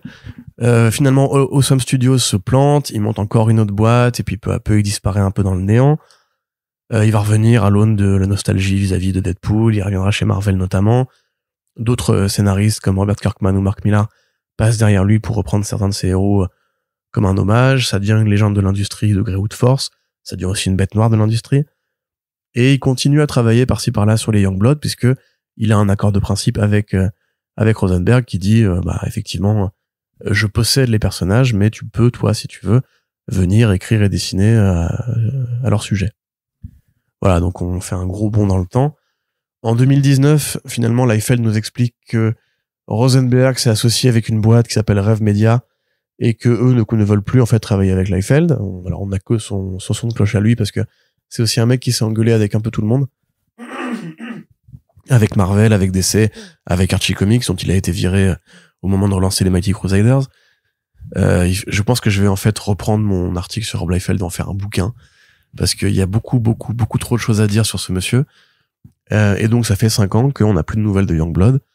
On avait juste Butch, je crois, ou Duke Butch, qui était un personnage qui avait été créé dans les Youngblood par un autre dessinateur qui a relancé récemment la série avec Joe Casey au scénario. On en avait parlé sur les front pages. Et là, du coup, enfin, il peut refaire les Youngblood chez Image Comics l'année prochaine, en 2025. Alors, bizarrement, eux, ils en font une sorte de gros événement, parce que ils ont annoncé une édition facsimilée de Youngblood 1 et un deluxe des Youngblood de Rob Liefeld. Arnaud lève les yeux au ciel avec non, mais les facsimilés, je m'en bats les couilles. Non, c'est pas extrême. Ça, c'est que je trouve les facsimilés, je comprends vraiment pas l'intérêt, quoi. C'est de la nostalgie, c'est pour les ricains, tu vois. Ouais. Ils ont fait pareil avec pour l'anniversaire de The Darkness, pour comment ça s'appelle là, Witchblade qui revient. Spawn, combien d'événements Spawn, ils font pas de facsimilés, hein. Ils avaient fait une réédition de Spawn 1.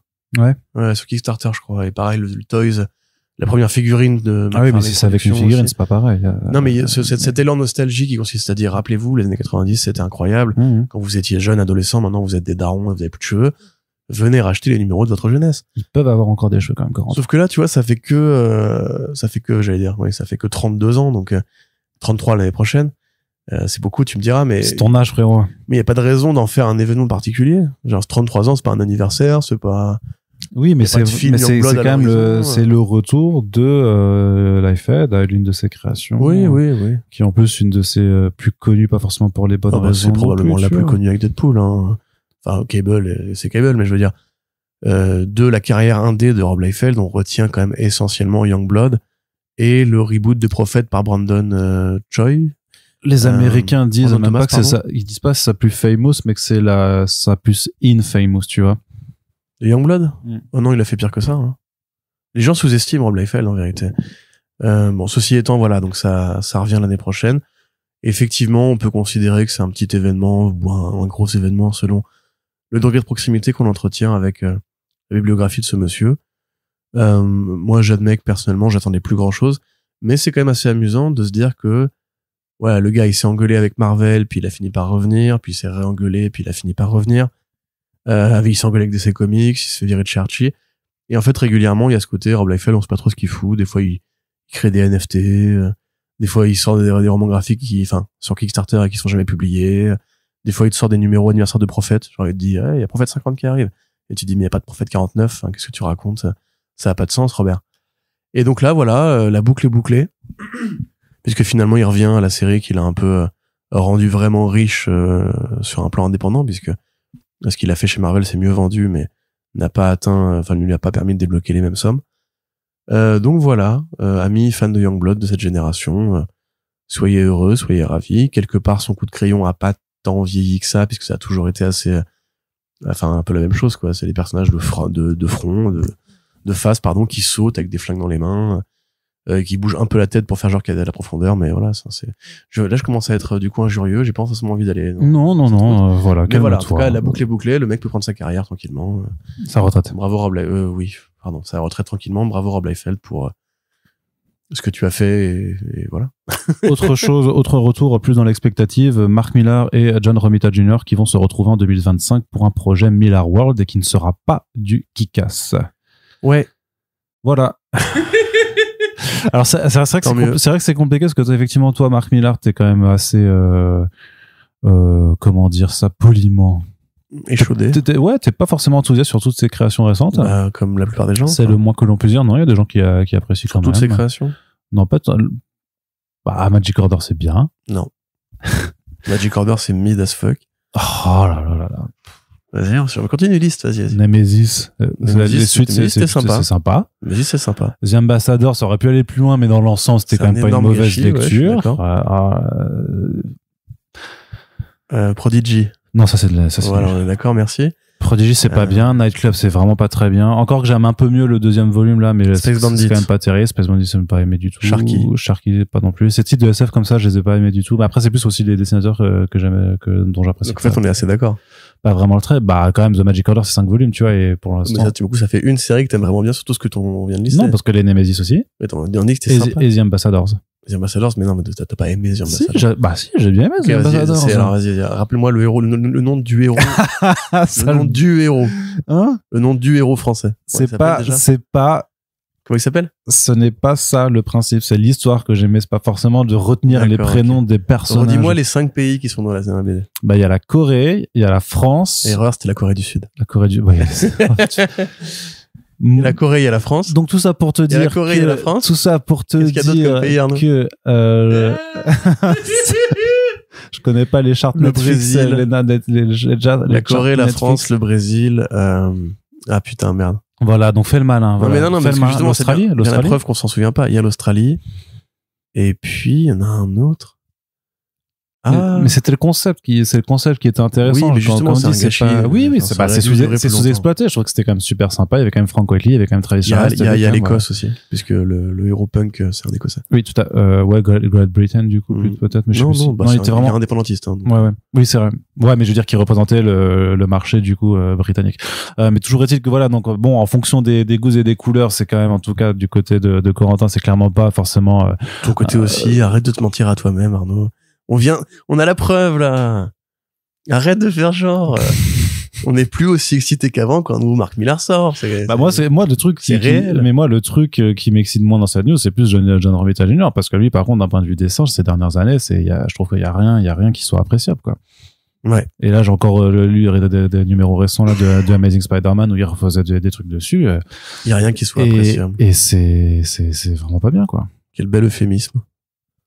Oui, c'est une façon polie de dire les choses aussi. Ouais. Moi, j'ai de façon moins polie. Oui, mais il faut respecter les gens aussi. Mais je respecte, mais ça n'a absolument rien à voir avec ce que je pense de l'être humain de John Romita Jr., qui, même d'ailleurs de son travail passé, c'est une légende des comics, Daredevil, The Man Without Fear et tout, il y a plein de trucs bien. Même le Punisher, on en avait parlé dans les back issues. Le Romita Jr. moderne, je suis désolé, je n'arrive pas à comprendre, en fait, qu'est-ce que les gens voient et que je ne vois pas. C'est ça, en fait. Je n'arrive pas à comprendre. Les gens, ils regardent les dessins de Romita Jr. et ils disent c'est génial parce que si, parce que ça. Moi, je vois et je me dis mais non, c'est pas beau, c'est simplement pas beau. Et il y a pas de honte à prendre sa retraite, il y a pas de honte à se dire qu'on a plus le niveau d'avant. Et même il y a pas de honte en fait à admettre que c'est plus aussi pareil événementiel que ça. John Romita Jr. on l'a revu récemment. Kika, c'était bien. Kika, c'était pas trop mal, ouais. Ça lui collait bien au niveau du trait. Bon, disons que la team là, quand même, quand elle est dans son retour, alors même si c'est pas du Kick-Ass. La colo et l'ancrage de Kick-Ass, ça a rien à voir avec ce qu'il y avait sur Spider-Man. Sur Superman, j'en parle même pas. Et alors le Superman avec Frank Miller, c'était odieux graphiquement. Enfin, mais tu pleures des larmes d'urine, tu vomis. Enfin, waouh. Même au niveau j'ai tellement hâte j'espère qu'un jour on l'aura en interview que tu pourras lui dire ça. Non, mais j'ai rien à dire. Tu pourras lui faire, hey John, you know, when I read your Superman, I was tearing piss from my eyes, I was vomiting on the pages. C'est un peu exagéré. Mais... Ouais, tu vois, c'est pas incroyable. Non, mais ce que je veux dire, c'est bon. Ouais, chacun son truc. En tout cas, t'es pas excité, toi, par... Si vous kiffez John Romita, ne m'écoutez pas. De toute façon, il a une belle carrière, il a pas besoin de mon approbation. Oui, c'est sûr. Mais honnêtement, Millar, qui justement est connu pour avoir, entre guillemets, l'excuse d'avoir toujours des bons dessinateurs, pour qu'on oublie un peu. Avoir les meilleurs dessinateurs, effectivement, ouais. Pour qu'on oublie un peu le Big niveau. Game, c'était cool quand même, d'ailleurs. Big Game, moi, Big Game, c'était cool, tu vois. Bon, c'était un peu foutage de gueule quand même. Au niveau, il y a, oui, non, mais une disquette. La conclusion est facile, mais c'était quand même plutôt, c'était bon délire, tu vois. Et après, c'était bien aussi. Mais après, ça commence à latter un peu. Mais ce que je veux dire, c'est que voilà, en général, il a au moins des bons dessinateurs pour pallier un peu au manque d'idées de certaines de ses BD. Là, moi, John Romita Jr., je suis content qu'ils travaillent ensemble, qu'ils soient restés potes, et ça fera de l'argent à la famille Romita.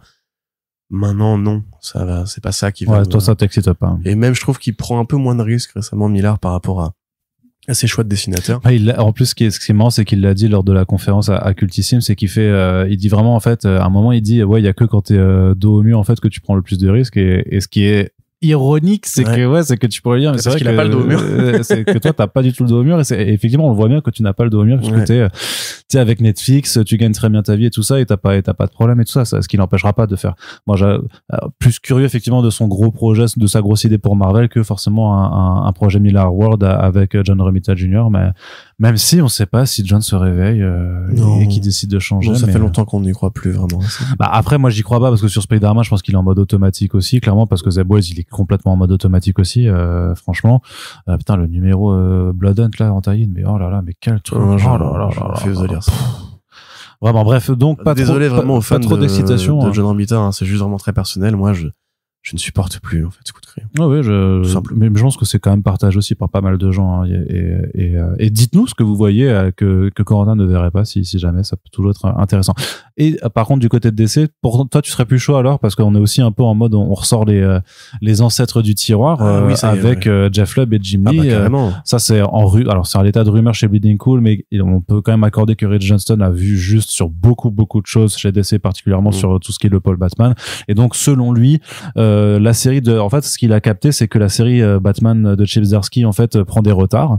Et ce que lui soupçonne, par rapport à ce qu'il a pu entendre dire, c'est qu'en fait, elle prend du retard aussi pour laisser le temps à une nouvelle équipe créative d'arriver après, et qui serait en fait d'avoir Jeff Lubb et Jim Lee, donc Batman Hush, de retour, alors très certainement pour un arc de 10 numéros, des trucs comme ça, clairement il fera pas de l'ongoing en mensuel, c'est impossible, mais voilà, d'avoir quand même en fait une façon de remettre en fait une énorme équipe créative sur Batman pour que Batman attire plus de monde, puisque là aussi c'est dans la même conjoncture, c'est des choses qu'on a déjà dites aussi, mais depuis le départ de Tom King, ça fait quand même pas mal de temps que la série Batman a beaucoup baissé en qualité. Je suis pas tout à jour sur le run de Zdarsky, mais ce que j'en ai lu, c'était quand même vraiment, enfin, ça démarrait rigolo avec Faceoff, puis après c'est très vite tombé, je trouve un peu je supporte pas en désuétude.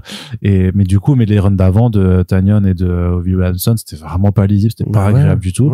Donc est-ce que est-ce que ça va être quand même le retour en fait d'un vrai Batman qui sert de locomotive à DC, avec une équipe qui pourtant Hush, c'est le blockbuster, c'est la porte d'entrée idéale, c'est beaucoup de qualité, c'est pas non plus beaucoup de caméos, un récit, on va dire, exceptionnel. En fait, si tu devais retenir un seul récit de Batman, c'est pas Hush qui reviendrait, tu vois. Non, c'est sûr, mais ça veut pas dire que c'est pas c'est un bon récit. Non, mais c'est un bon récit, c'est une bonne histoire aussi, est-ce que c'est un chef-d'œuvre, ça se discute, tu vois. Donc est-ce que les deux ensemble, et Jim Lee, la dernière fois qu'on l'a vu en intérieur, de mémoire, c'était Superman Unchained, qui n'était pas non plus son titre le mieux gratté.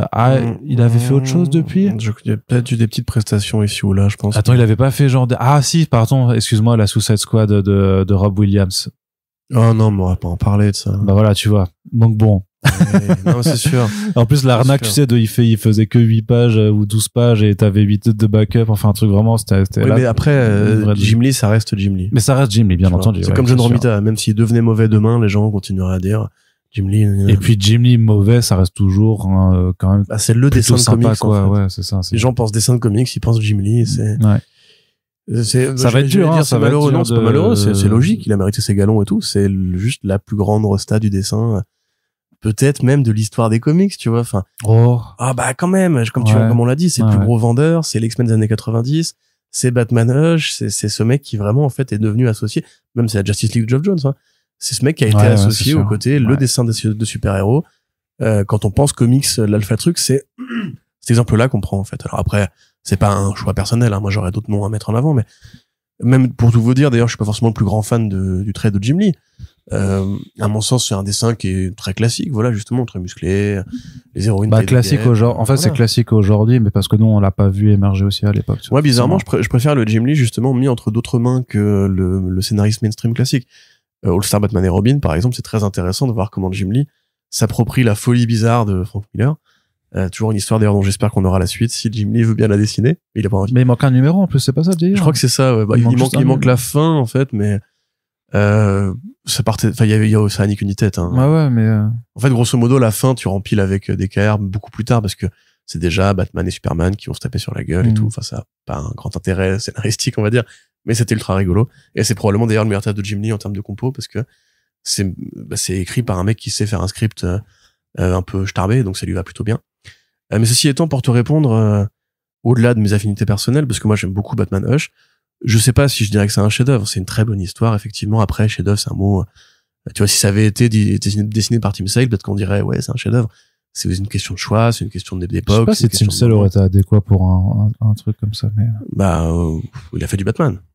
Ouais, mais tu vois, mais Long Halloween, c'est plus petit scope, tu vois, c'est enquête, c'est polar en fait, alors que Hush c'est enquête et polar. C'est plus blockbuster avec Superman. Oui, avec parce qu'il y a le combat contre Superman, mais à part ça, il passe de rencontre en rencontre, il pose des questions. Ouais, t'as peut-être raison. Ouais. Oui, c'est un polar, hein, avec une révélation. Oui, c'est vrai. Ouais. Un false flag entre guillemets. Enfin bref, pourquoi je suis content de ça? Parce que pour moi, en fait, il y a une bonne dynamique chez DC actuellement.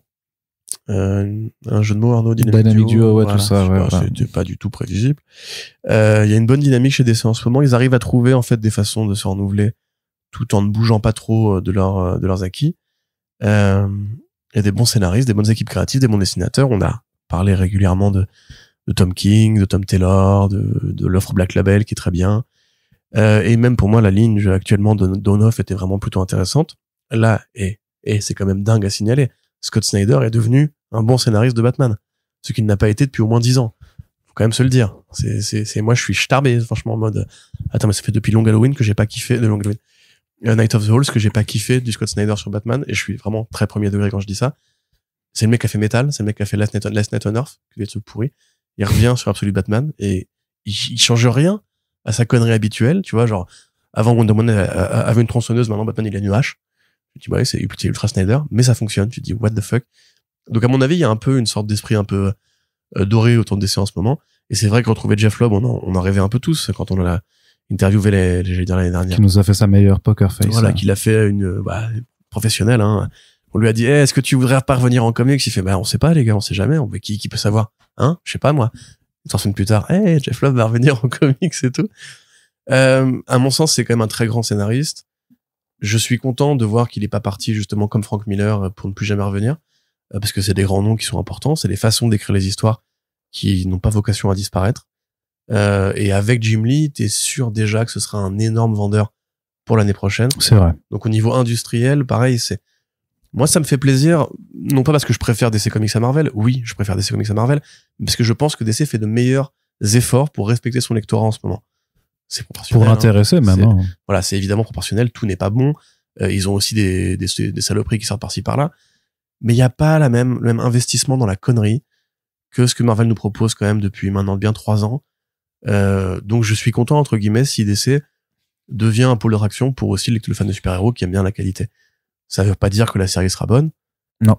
Mais si jamais ça devait arriver... Après, vu qu'on part d'assez bas, ce sera pas compliqué non plus de faire quelque chose de sympa. C'est rigolo parce que justement, tu te dirais Jim Lee, Jeff Loeb, ça pourrait tout aussi bien faire un Superman de bonne qualité. C'est l'année prochaine, c'est l'année. Alors les rumeurs seraient que ce soit James Gunn qui écrit un titre Superman l'année prochaine. Bah, pourquoi pas.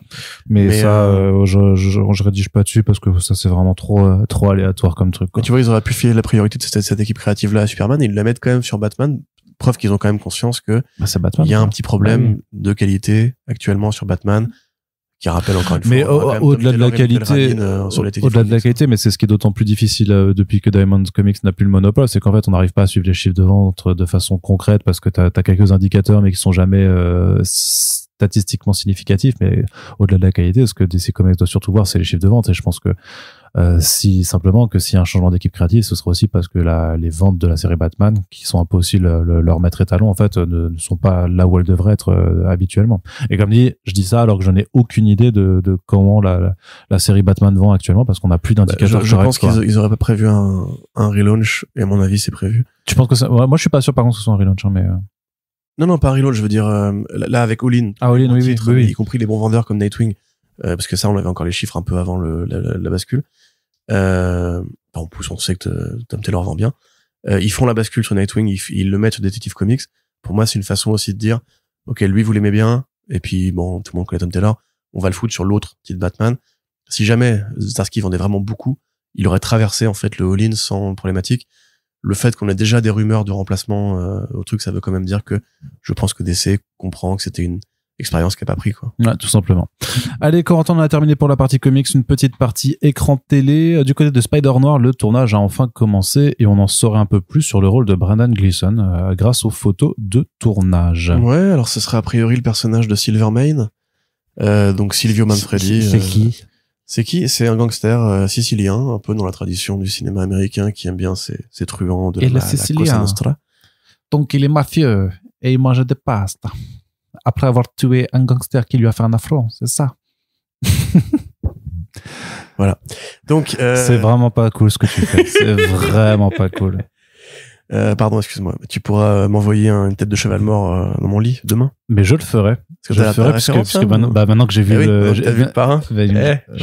Ça marche bien. C'est jamais fini. Ouais. Donc ouais, c'est en fait un personnage qui a un passé. En fait, il est vieux quand il est introduit d'entrée de jeu.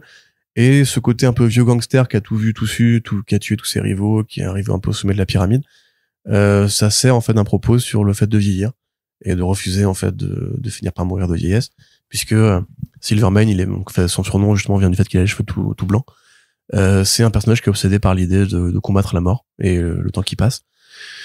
Voilà, parce qu'il a beaucoup évolué. Actuellement, je crois qu'il a un exosquelette parce que justement, il continue à tricher avec le temps. À mon sens, la série Spider-Noir qui n'aura de Spider-Man que le nom, on peut se le dire. Et encore, il y a pas le nom, il y a justement pas le nom Spider-Man dans le titre et ça veut peut-être dire quelque chose. Hein. Là, on a vu les premières images de tournage et oui, Nicolas Cage est vieux. Voilà, c'est comme ça. Brendan Gleeson, je pense que ce sera juste un parrain du crime façon Kingpin, mais ils ont pas les droits du Kingpin, donc ils ont pris Silvermane parce que c'est the next best thing. Moi, s'ils font un petit polar dans l'univers Marvel, qui est vraiment juste un Elseworld avec genre de type Old Man Spider Noir ou Spider-Man Reign noir, je suis pas contre du tout. Voilà, les Marvel noirs, c'était ça aussi, hein, si tu regardes bien, comment ça s'appelle? Le Punisher noir, c'est pas exactement le Punisher. Le Deadpool Pulp, c'est pas exactement Deadpool. En fait, il y avait vraiment que Daredevil noir qui était quasiment aussi proche de l'original que le Daredevil classique. Donc, voilà, s'ils veulent tricher avec les faits, moi ça me va. Nicolas Cage qui fait des détectives privés, ça me va. Brendan Gleeson, c'est un bon acteur. Après, par contre, oui, non, ce ne sera pas le Spider-Man noir ni du film de Marvel Studios, ni de la série de Margaret Stoll, ni des comics de David Hein et Fabrice Sapkowski et Carmine Di Giandomenico.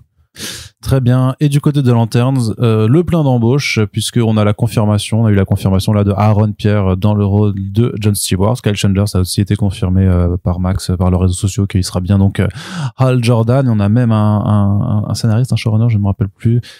Tu as fait un article récemment un réalisateur sur les embauches. Donc tout ça se goupille très bien. Voilà, on part sur un tournage l'année prochaine, je pense, très clairement. Début d'année, oui, probablement. Donc oui, c'est Aaron Pierre plutôt la vraie nouvelle. La vraie nouvelle, c'est ça, oui, parce qu'après le réalisateur, c'est un habitué des pilotes, un Britannique qui a fait Slow Horses, Redfall, Slow Horses, qui fait toute la saison 1 de Slow Horses. Slow Horses qui est un polar aussi. Oui, tout à fait. Donc, ça indique aussi cette notion que cette série Lanterne serait très certainement un polar. Oui, de toute façon, ça c'est pas. J'avais déjà fait la blague en plus. C'est pas à remettre en. Ce sera un polar où ils résoudraient des enquêtes avec leurs bagues qui font des trucs magiques, quoi. Oui, tu l'as déjà fait, effectivement. C'est pas une blague, en fait, du coup. Bah non, c'est un descriptif de ce que ça va être. Mais descriptif premier degré, mais un peu drôle, du coup, involontairement. Un peu. Toute proportion gardée. En fait, ça commence un peu à m'agacer parce que je commence petit à petit à voir que oui, ce sera pas les Green Lantern dont nous voulons. Ce sera un vrai putain de True Detective-like. Et oui. Et en fait, plus les annonces. Mais t'aimes bien normalement le genre de, on le dit souvent pourtant que c'est une série que j'aime pas du tout. Non, mais je veux dire que d'habitude, toi, tu es plutôt pour le côté de, on peut prendre des personnages, les mettre dans une ambiance particulière et que ça colle, parce qu'au final, les Green Lantern sont des flics de l'espace. Alors là, bon, ce sera mais ils vont pas être dans l'espace. C'est ça. Attends, ça, tu sais pas s'il y a pas un moment où l'enquête va devoir les amener, justement, c'est peut-être le truc. Je pense que ça va sûrement commencer à Oa, où on va introduire Aaron Pierre. Enfin, ils mettront les gardiens, forcément. Peut-être qu'ils mettront Kilowog. Ah ouais, tu penses que, si c'est des flics, il faut quand même une scène, c'est les poncifs dans un commissariat, tu vois, pour dire voilà, le commissariat de l'espace. Je présente Kyle Chandler, je présente Hal Jordan, c'est le plus grand Green Lantern de tous les temps, etc. Matricule, ouais, c'est ça. John Stewart, espèce de gros compte blanc, de flic blanc, alors que moi je viens de Détroit où les mecs sont tués, etc. On aura cette scène à la Neil Adams. Matricule 857, c'est John, ça. Allez me chercher un petit café. Très bien, monsieur Gardien. Ou alors ils la feront à l'alarme fatale où en fait il aura une bague qu'il est pas censé avoir et Hal Jordan lui pètera la gueule et il dira mais non, je suis mon partenaire. T'as pas vu l'arme fatale? Non, sérieux? Putain, mais Matt l'arme fatale, sans déconner. Donc. Faut faire un choix. Tu préfères que je regarde Le Parrain ou l'arme fatale? Aaron Pierre, l'arme fatale. Ah, c'est beaucoup mieux. Aaron Pierre, il a le physique. Vraiment, tu le vois, tu te dis oui. John Stewart, de la série animée, de Neil Adams, pas de souci. Il a des yeux en plus brillants. Je crois qu'il a les yeux verts un peu en plus. Oui, très clair. Donc ça lui correspond plutôt bien. Il a fait un film avec Jérémy Saulnier sur Netflix qui a tout pété au niveau des records. Il a fait le film Old de Shyamalan avec la plage qui rend vieux. Oui, c'était nul. Et il a fait Krypton aussi. Et oui, de David S. Goyer. Il joue un des rôles de la série Krypton. Donc, voilà, c'est un juste retour des choses. Et il aurait dû jouer dans le film Blade, dans une des versions précédentes du film Blade. Rappelez-vous le film Blade? Le film Blade qui n'existe pas? Rappelez-vous dans Deadpool et Wolverine, quand quelqu'un dit qu'il y aura jamais qu'un seul Blade. Le film Blade, en fait, c'en a à ce point que les scoopers un peu nuls comme Snyder, alors pas Scott, mais Jeff Snyder, disent des trucs genre, ouais, c'est pas lui qui réalisera. En fait, et ça prend, parce que les gens sont toujours aussi bêtes, quoi. Mais oui, enfin, tu peux dire, Steven Spielberg, il le réalisera pas. Ridley Scott, il le réalisera pas non plus. T'auras toujours des comptes pour faire machin truc ne réalisera pas le film. Oui, mais en l'occurrence, oui, parce qu'il y a personne en fait pour le réaliser, tout simplement. Donc tu peux jouer très longtemps à ce jeu-là, quoi. Il va sûrement pas arriver ce film. Au bout d'un moment, faut quand même. Ça c'est le pari qui est en train d'être pris maintenant, quoi. Effectivement. Moi, je commence à m'y croire parce que franchement, ça fait trop longtemps. Bref. Autre sujet, ouais. Donc Aaron Pierre qui donc devait jouer dans Blade et finalement ira chez les Green Lantern. Bravo James Gunn pour ce mercato, voilà, au vol. Donc ouais, deux flics, je vais dire à Miami, deux flics sur Terre, enquête, Amérique profonde, bac de volonté, in brightest day, in blackest night, no evil shall escape my sight, let those who worship evil's might fear my power, Green Lantern's light. Il connaît le serment des Green Lantern en anglais par cœur. C'est Corentin que vous pouvez retrouver tous les soirs au cabaret de la Loutre Verte jeudi. Je ne fais que déclarer le refrain des Green Lantern, après je me casse. Pendant 1h30. Ça coûte 100€. Et voilà, c'est votre meilleure expérience immersive. Après, bon acteur, bons acteurs, bon showrunner, bon réalisateur, pourquoi pas, je serais pas contre après que ce projet mute ou migre vers un film Green Lantern de meilleure tenue. Je pense que c'est un peu l'objectif d'ailleurs en mode de redorer le blason, un peu. Cheval de Troie, si la série fonctionne bien, comme il y a déjà Nathan Fillion dans la Justice League United de James Gunn, International, pardon, de James Gunn, peut-être demain un film sur un Green Lantern que tout le monde aime bien, voilà, qui est un peu considéré comme le plus puissant d'ailleurs, qui serait dessinateur à 16 heures perdues, qui ne serait pas du coup Jordan, qui ne serait pas du coup Gardner, qui ne serait pas du tout, voilà. Suivez mon regard. Et regarde-moi là. Voilà. Faut que tu me regardes. Donc ce serait moi le Green Lantern. Mais non, putain. Mais tu parles de Kyle Rayner, oui, bien sûr. Voilà. Je sais. Oui. Non, mais les gens peut-être que je n'ai pas compris. Ah oui, mais tu parlais de Kyle Rayner. Un peu le meilleur Green Lantern. Kyle Chandler qui ne fera pas Kyle Rayner du coup. Ah, c'est dommage, mais très très bon jeu de mots. Ouais, là pour le coup, c'est, tu vois. Là il y a de l'écriture. Il y a le heure. Là il y a de l'écriture. Exactement. Allez, on passe du côté du cinéma peut-être. Ouais. Très bien, mais avant, j'ai de recevoir une breaking news, donc je vais te la lire, Corentin. Hot Wheels et Formule 1 annoncent un partenariat inédit avec le lancement d'une miniature de collection en édition limitée. Est-ce que ça te fait kiffer? C'est pas des comics? C'est pas du tout, je sais pas pourquoi j'aime bien Hot Wheels, c'est pub était génial. Hot Wheels! Mais voilà, c'est ce genre de mec que je reçois. Allez, Corentin, donc. Ça fait plaisir. Bah, j'ai pas laissez-moi tranquille, en fait. T'es content pour Aaron Pierre? Moi, je suis content, oui. Je le connais pas bien, parce que, effectivement, j'ai pas le temps de regarder beaucoup de choses, donc, voilà. Mais, bon. C'est Rebel Ridge, le film de Saulnier. Oui. Toujours pas vu, mais il paraît que c'est un bon film. Oui, à ce qui paraît, effectivement. Donc du côté du cinéma, juste une petite bande-annonce pour le documentaire Christopher Reeve, le Superman éternel, donc le documentaire co-réalisé par Philippe Gage et Philippe Roure, donc la team Philippe, qui arrive sur TCM Cinéma à partir de la fin octobre, là, le 25. Un autre documentaire avec le Super Slashman, l'histoire de Christopher Reeve, qui lui vient de sortir au cinéma. Faudrait que je vous fasse un papier sur les deux documentaires, puisqu'en fait les deux sont très complémentaires et se répondent très très bien. Il y a un côté plus sur l'homme, on va dire, avec toutes les images de sa famille, notamment pour le film qui a atterri au cinéma. Robin Williams aussi. Et avec, voilà, c'est un énorme hommage, en fait, aussi à Robin Williams, c'est aussi à Feu, la femme de Christopher Reeve. C'était Lana Reeve, je crois, oui. Et donc, par contre, le documentaire des Philippe, qui peut-être est plus sur le côté de l'acteur qui a tenté un peu de s'extirper de son rôle de Superman et voir en fait comment ça l'a toujours rattrapé, comment en fait il a toujours vécu cette icône, à la fois en fait comme une bénédiction, mais aussi presque sur la fin comme une malédiction. Et après, bien entendu, il y a aussi son accident qui est abordé, qui permet de voir aussi le combat de l'homme, et qui a surtout une base de travail qui est géniale. C'est en fait une interview que Philippe Gage a conduit il y a 20 ans et qui avait jamais été forcément été exploitée. Donc en fait, ça leur sert de support pour aller dresser en fait une sorte de bilan un peu complet de sa carrière, de sa trajectoire, et comment le rôle de Superman a impacté sa vie, mais surtout a aussi touché d'autres personnes, parce qu'en fait dans ce documentaire, l'avantage, la plus-value aussi qu'il y a, c'est que il y a pas mal de personnalités du monde des comics qui interviennent, notamment Paul Levitz et Jeanette Kahn. Il y a aussi Mark Millar et Mark Waid, donc la team Mark, voilà. Donc non, vraiment les deux sont super complémentaires, sont super intéressants. Donc allez au cinéma pour voir celui qui est au cinéma, et regardez celui qui sera la télé pour regarder celui qui est à la télé. Regardez la télé pour celui qui est à la télé, mais vraiment les deux ils sont pas redondants. Le seul truc qui est redondant, mais c'est absolument génial, c'est que tu vois, à un moment Mark Waid dit c'est quoi sa scène préférée du premier Superman, et c'est celle où il est avec Lois et il enlève ses lunettes et il change de truc. Et en fait dans le documentaire cinéma, c'est exactement la même chose, sauf que c'est l'un des fils de Christopher Reeve qui dit moi ma scène préférée du film de mon père, c'est exactement ça là. Et je trouve assez, après c'est forcément, j'imagine que c'est une des scènes qui a le plus marqué, enfin qui a beaucoup plu à beaucoup de monde, mais je trouve trop bien que les deux films se recoupent à ce moment-là avec les déclarations d'un des enfants de Christopher Reeve et de Mark Waid, dont on sait, puisqu'il le raconte d'ailleurs, l'anecdote aussi dans le podcast qu'on avait fait avec lui l'an dernier, qu'en fait le jour où Mark Waid a décidé de devenir auteur de comics, c'est quand il allait voir Superman au cinéma. Donc voilà, c'est respire, c'est bon. Ah ouais, j'ai tout mitraillé, j'ai trucs, mais parce que vraiment les deux sont trop bien. Voilà, c'est. En plus, toi, t'as vu les films, tu les as adorés. Mais moi, j'ai que vu le premier du coup à rebours, mais très longtemps après, parce qu'en fait, c'est vrai que je me suis jamais intéressé, parce que je suis pas forcément avis de vouloir rattraper en fait certains trucs du passé, parce que j'ai juste pas le temps. De toute façon, vous le savez, quand vous écoutez ces podcasts, au final je regarde peu de choses, et c'est terrible, mais c'est comme ça. Mais toujours est-il effectivement que j'ai découvert, même par contre l'histoire de Reeve, je la connaissais pas du tout, très clairement, avant de non, je savais pas, non. Et du coup ça a été aussi enfin tu comprends beaucoup de choses aussi, tu vois, et du coup je pense que c'est très bien pour même les gens qui comme moi connaissent pas forcément le destin de cette personne, parce que peut-être que tu comprends aussi beaucoup plus en fait pourquoi tellement de gens l'adorent.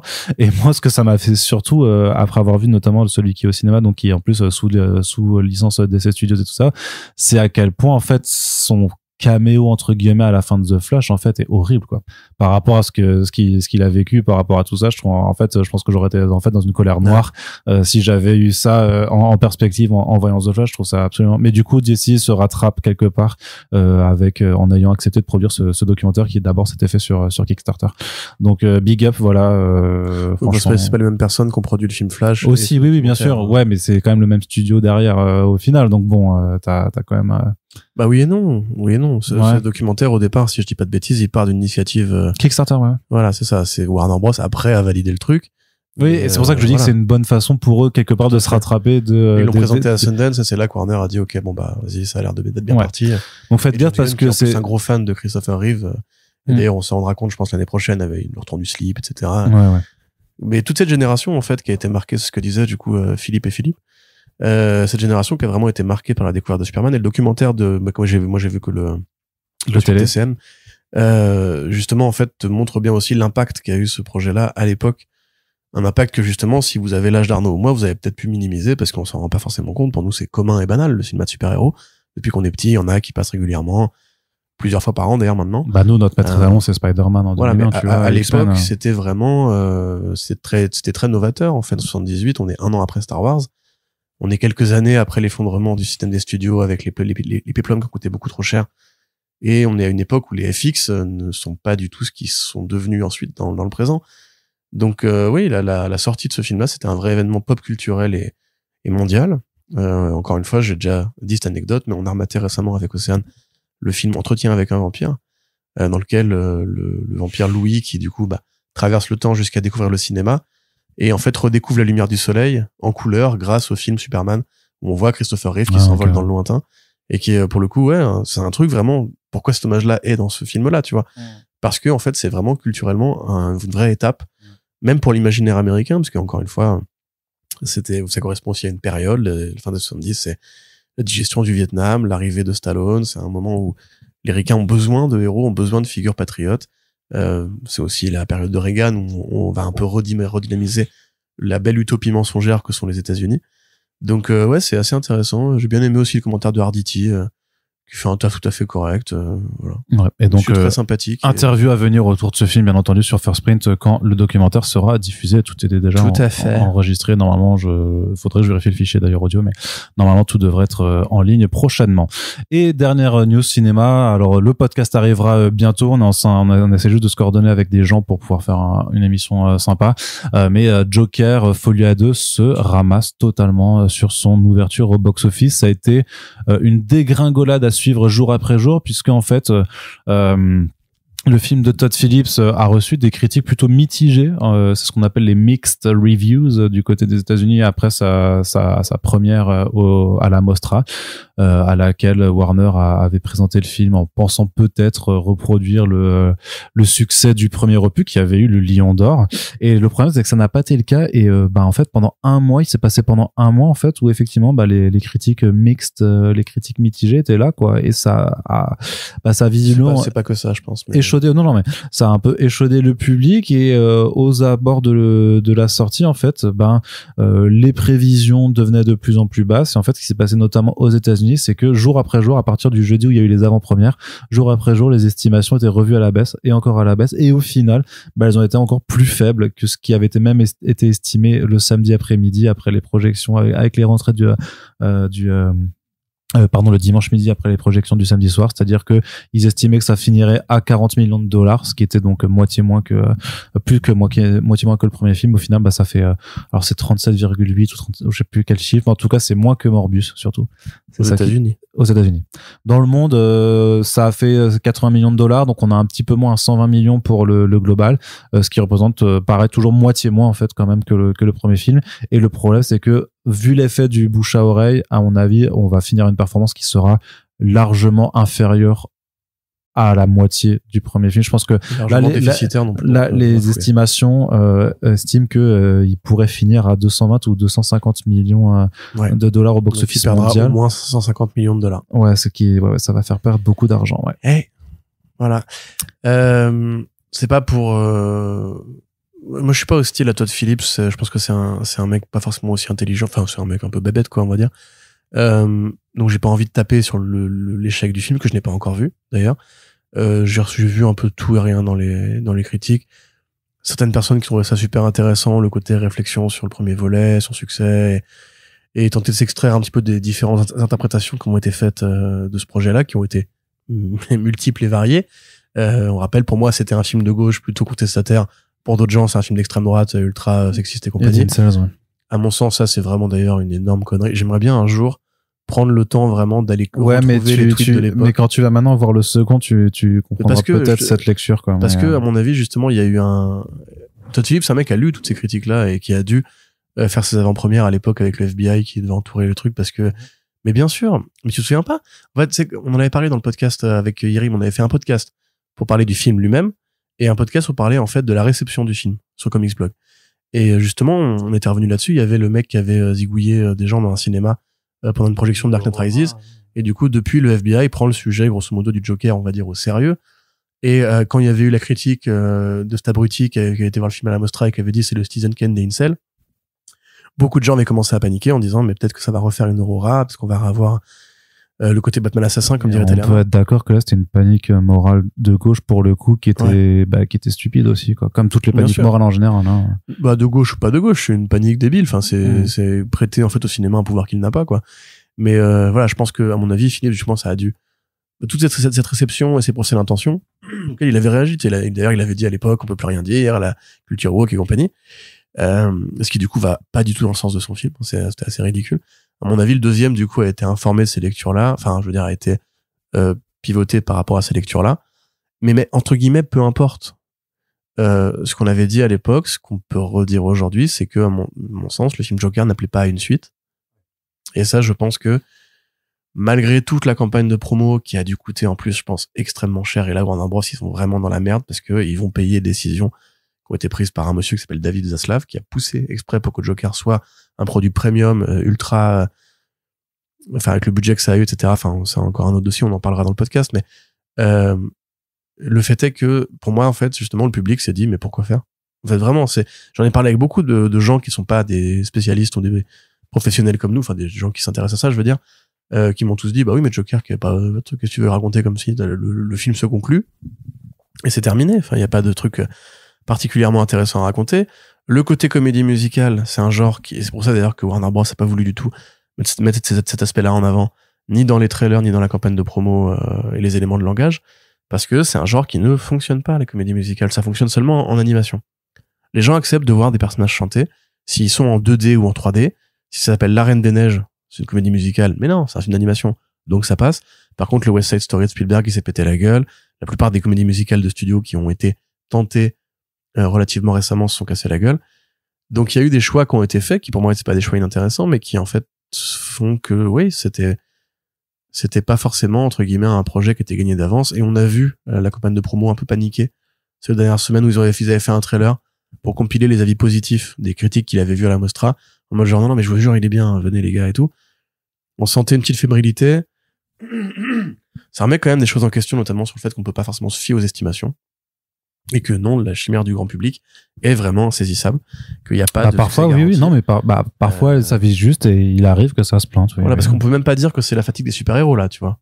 Il y a même pas de phénomène de mais là il y a un rejet profond de la proposition, quoi. Voilà, c'est ça. Et en tout cas où un désintérêt et un rejet, parce qu'en fait ce qui est vraiment, c'est pas le fait que quand il y a des critiques négatives, vous le savez très bien avec certains exemples de films, que ça n'empêche pas en fait des gens qui veulent aller le voir d'aller le voir. Et là clairement c'est qu'en fait il y a un désintérêt et un bouche à oreille qui fait que ce désintérêt se confirme, et c'est pour ça que jour après jour en fait les estimations sont revues à la baisse et vont même encore plus bas, parce que ça sous-estime le fait que vraiment les gens se disent ah ouais mais ok, non, je ne veux pas, je n'ai pas envie. Et puis c'est aussi une année qui est compliquée à échelle globale pour le cinéma américain. On n'a pas du tout les chiffres qu'on a eu l'année dernière. Dans le top 10, on est très en dessous de la moyenne de 800 millions, tu vois. L'industrie est un peu enrhumée cette année. Il y a des trucs qui avaient l'air intéressants qui se sont tollés. Même Alien, hein, c'est pas un énorme succès, ça marche bien. Il fera probablement 500-600 millions. C'est pas un blockbuster, Alien, de toute façon. En termes de chiffres, ça faisait jamais des scores... Oui, non, mais ce que je veux dire, c'est que compte tenu de l'économie moderne du cinéma, tu pourrais t'attendre à ce que ça marche au mieux que ça, tu vois. Mmh. Genre Oppenheimer a fait 900 millions l'année dernière, c'est pas un blockbuster non plus, tu vois. C'est Nolan. Oui, mais c'est Fede Alvarez dans ce cas-là. Fede Alvarez, c'est pas Nolan, frérot. Mais c'est esthétique, tu vois. Le bouche à oreille d'Alien, il est très bon. Tu vois ce que je veux dire. C'est pour ça qu'il se maintient, je veux dire, tu vois. Voilà, et c'est un truc auquel tout le monde connaît, qu'on a grandi avec, tu vois, bref. Ce que je veux dire, c'est que si je n'ai pas prédit le futur, mais si on peut quand même se mettre une tape dans le dos collégialement, c'était une erreur de faire ce film de base. Pendant 2 ans, Todd Phillips disait qu'il n'y avait pas de suite de prévu en plus. Voilà, avec ce budget de production, 4 fois supérieur au film d'origine. Presque 5. Le film Joker à la base, 55 millions, et dont a priori seulement 2 tiers ont été payés par Warner Bros, qui a été la moitié, voilà, qui ont été chercher un financier extérieur et du coup ont dû partager les bénéfices. Ils se sont dit, ok, d'accord, on n'a jamais eu un film aussi rentable de notre vie, 50 millions dont nous on a payé que 25 millions, 1 milliard de box-office, tu te rends compte, c'est une dinguerie. Donc ils ont fait ce que font les studios qui sont en excès de confiance. Ils ont chargé la mule, au lieu en fait de se dire, Mais qu'est-ce qu'on est con, en fait. Depuis toutes ces années, on fait des blockbusters qui coûtent très cher et qui rapportent finalement pas autant parce que on a ce réflexe de dire argent égale argent égale argent. Et en fait, non, ce qu'il fallait faire, ce que j'avais dit à l'époque, c'est ne pas faire un Joker 2, mais faire un film double face, faire un film Le Riddler, faire des productions à petit budget. Mais c'était prévu à la base en plus. Voilà. Hein. Ils devaient faire un truc comme ça. Tu sais, le DC Black Label au cinéma. S'inspirer du modèle plutôt que de considérer que le Joker était une franchise, parce que ça c'est idiot. En plus, le Joker il est partout en fait maintenant. Spoiler alert, non pas spoiler alert, je vais pas spoiler les trucs, mais le Joker, même à la fin de Cape Crusader, il y a le Joker. Tu vois, le Joker maintenant il est connu, c'est plus aussi événementiel qu'avant. Il fallait pas en fait faire ce film-là et pas avec ce budget-là. Pour rappel, encore une fois, les entrées en salle, c'est coupé en 2, voire en 3, parce qu'il y a aussi l'État qui prend sa part. En général, tu dis que c'est coupé en 2 aux États-Unis et en 3 à l'international. C'est ça, voilà. En gros. Et encore, ça dépend des marchés. Grosso modo, même s'il devait faire 200 millions, ce qui est son budget de production, évidemment qu'il ne serait pas arrivé à l'équilibre. Il y a encore des crétins qui disent ça sur Internet. Hein. Ils font, ouais, c'est bon, Green Lantern, il avait 200 millions, il a fait 200 millions, bah c'est bon, il est arrivé à l'équilibre. Pas du tout, absolument pas. Il a gagné du coup 100 millions pour le studio maximum. Et à côté de ça, faut quand même se rappeler qu'il y a le budget de promo qui, pour Joker, quand même, on l'a fait à la campagne de promo, on l'a suivi en temps réel. C'était énormément de contenu. Énormément de contenu. Ça a coûté plus de 100 millions la campagne de promo de Joker. Les présentations à la Mostra, c'est pareil, ça coûte du pognon. Les séances IMAX, ces partenariats, ça coûte du pognon parce que aussi IMAX prend sa part et tout. Donc, ils vont perdre beaucoup d'argent, peut-être même plus que Marvel avec The Marvels. J'ai envie d'y croire, personnellement. Franchement, je sais. Parce que David Zaslav, quand il faisait ses interviews en mode genre, ce qu'il faut, c'est ça, tu vois, c'est des gros films comme Joker, qui attirent le grand public et qui fédèrent les fans de blockbuster et les fans d'auteurs. Personne n'avait réclamé ça. Et il y avait des articles de THR qui disaient qu'en fait, ce mec était fou. Il jouait avec les budgets dans l'idée de faire gagner de la valeur d'action à Warner Bros. Pour ensuite peut-être la revendre ou quoi, tu vois. Non. Il faut laisser, en fait, si tu veux, les auteurs travailler, pas imposer une suite à un mec qui n'a pas envie de la faire. Combien de fois on a vu ça, en fait? Le Hobbit de Jackson, il n'avait pas envie de les faire. On a insisté. Résultat, on a 3 films qui sont sympathiques ou médiocres au mieux. Ouais, le 2 est sympathique. Le 2 c'est bon, il y a un gros dragon, quoi, mais franchement, c'est un bon dragon. The Hobbit, c'est nul, vraiment. La trilogie, elle est éclatée. La trilogie au global, mais le 2 est sympa. Mais ce que je veux dire, c'est que tu vois, à un moment donné, en fait, tout n'a pas vocation. T'as vu, il y a des films que j'ai vus, d'ailleurs. C'est vrai. Très rare. Vrai. Et justement, moi, j'espère que toutes les franchises comme ça qu'on pousse du pied un peu violemment vont toutes s'écraser. Parce qu'à un moment donné, je pense que le grand public, surtout, il a envie de nouvelles choses. Dune, c'est une franchise quelque part. Dune 2, il marche bien parce que c'est un nouvel imaginaire qu'on propose au grand public. Et ça va être probablement le blockbuster en image réelle à côté de Deadpool et Wolverine, évidemment, qui aura le mieux marché cette année. Et c'est lui, en fait, qui fait la jonction entre le film d'auteur et le blockbuster. C'est pas Joker 2. Donc, voilà, il fallait, en fait, juste se dire ce que vous n'avez pas fait parce que vous êtes des crétins. Regardez, on a fait un film à 50 millions qui, du coup, était plus libre, était plus intéressant, était plus original qu'un film de super-héros moyen. On aurait dû reproduire ce modèle-là et pas reproduire Joker lui-même parce que il y a pas tant de choses que ça à raconter sur la base de Joker 1. Voilà, David Zaslav, je t'emmerde. Et il faut écouter parfois un peu aussi l'avis des gens qui sont pas juste tes banquiers ou tes actionnaires. Je suis d'accord avec cette analyse et on en a terminé pour ce programme de la semaine, enfin de ces 10 jours passés. Merci à toutes et tous de nous avoir écoutés. On vous rappelle que si vous appréciez notre travail, vous pouvez le faire savoir sur les réseaux sociaux. Vous pouvez commenter sur le site, sur Apple Podcast, sur Spotify, un petit peu partout.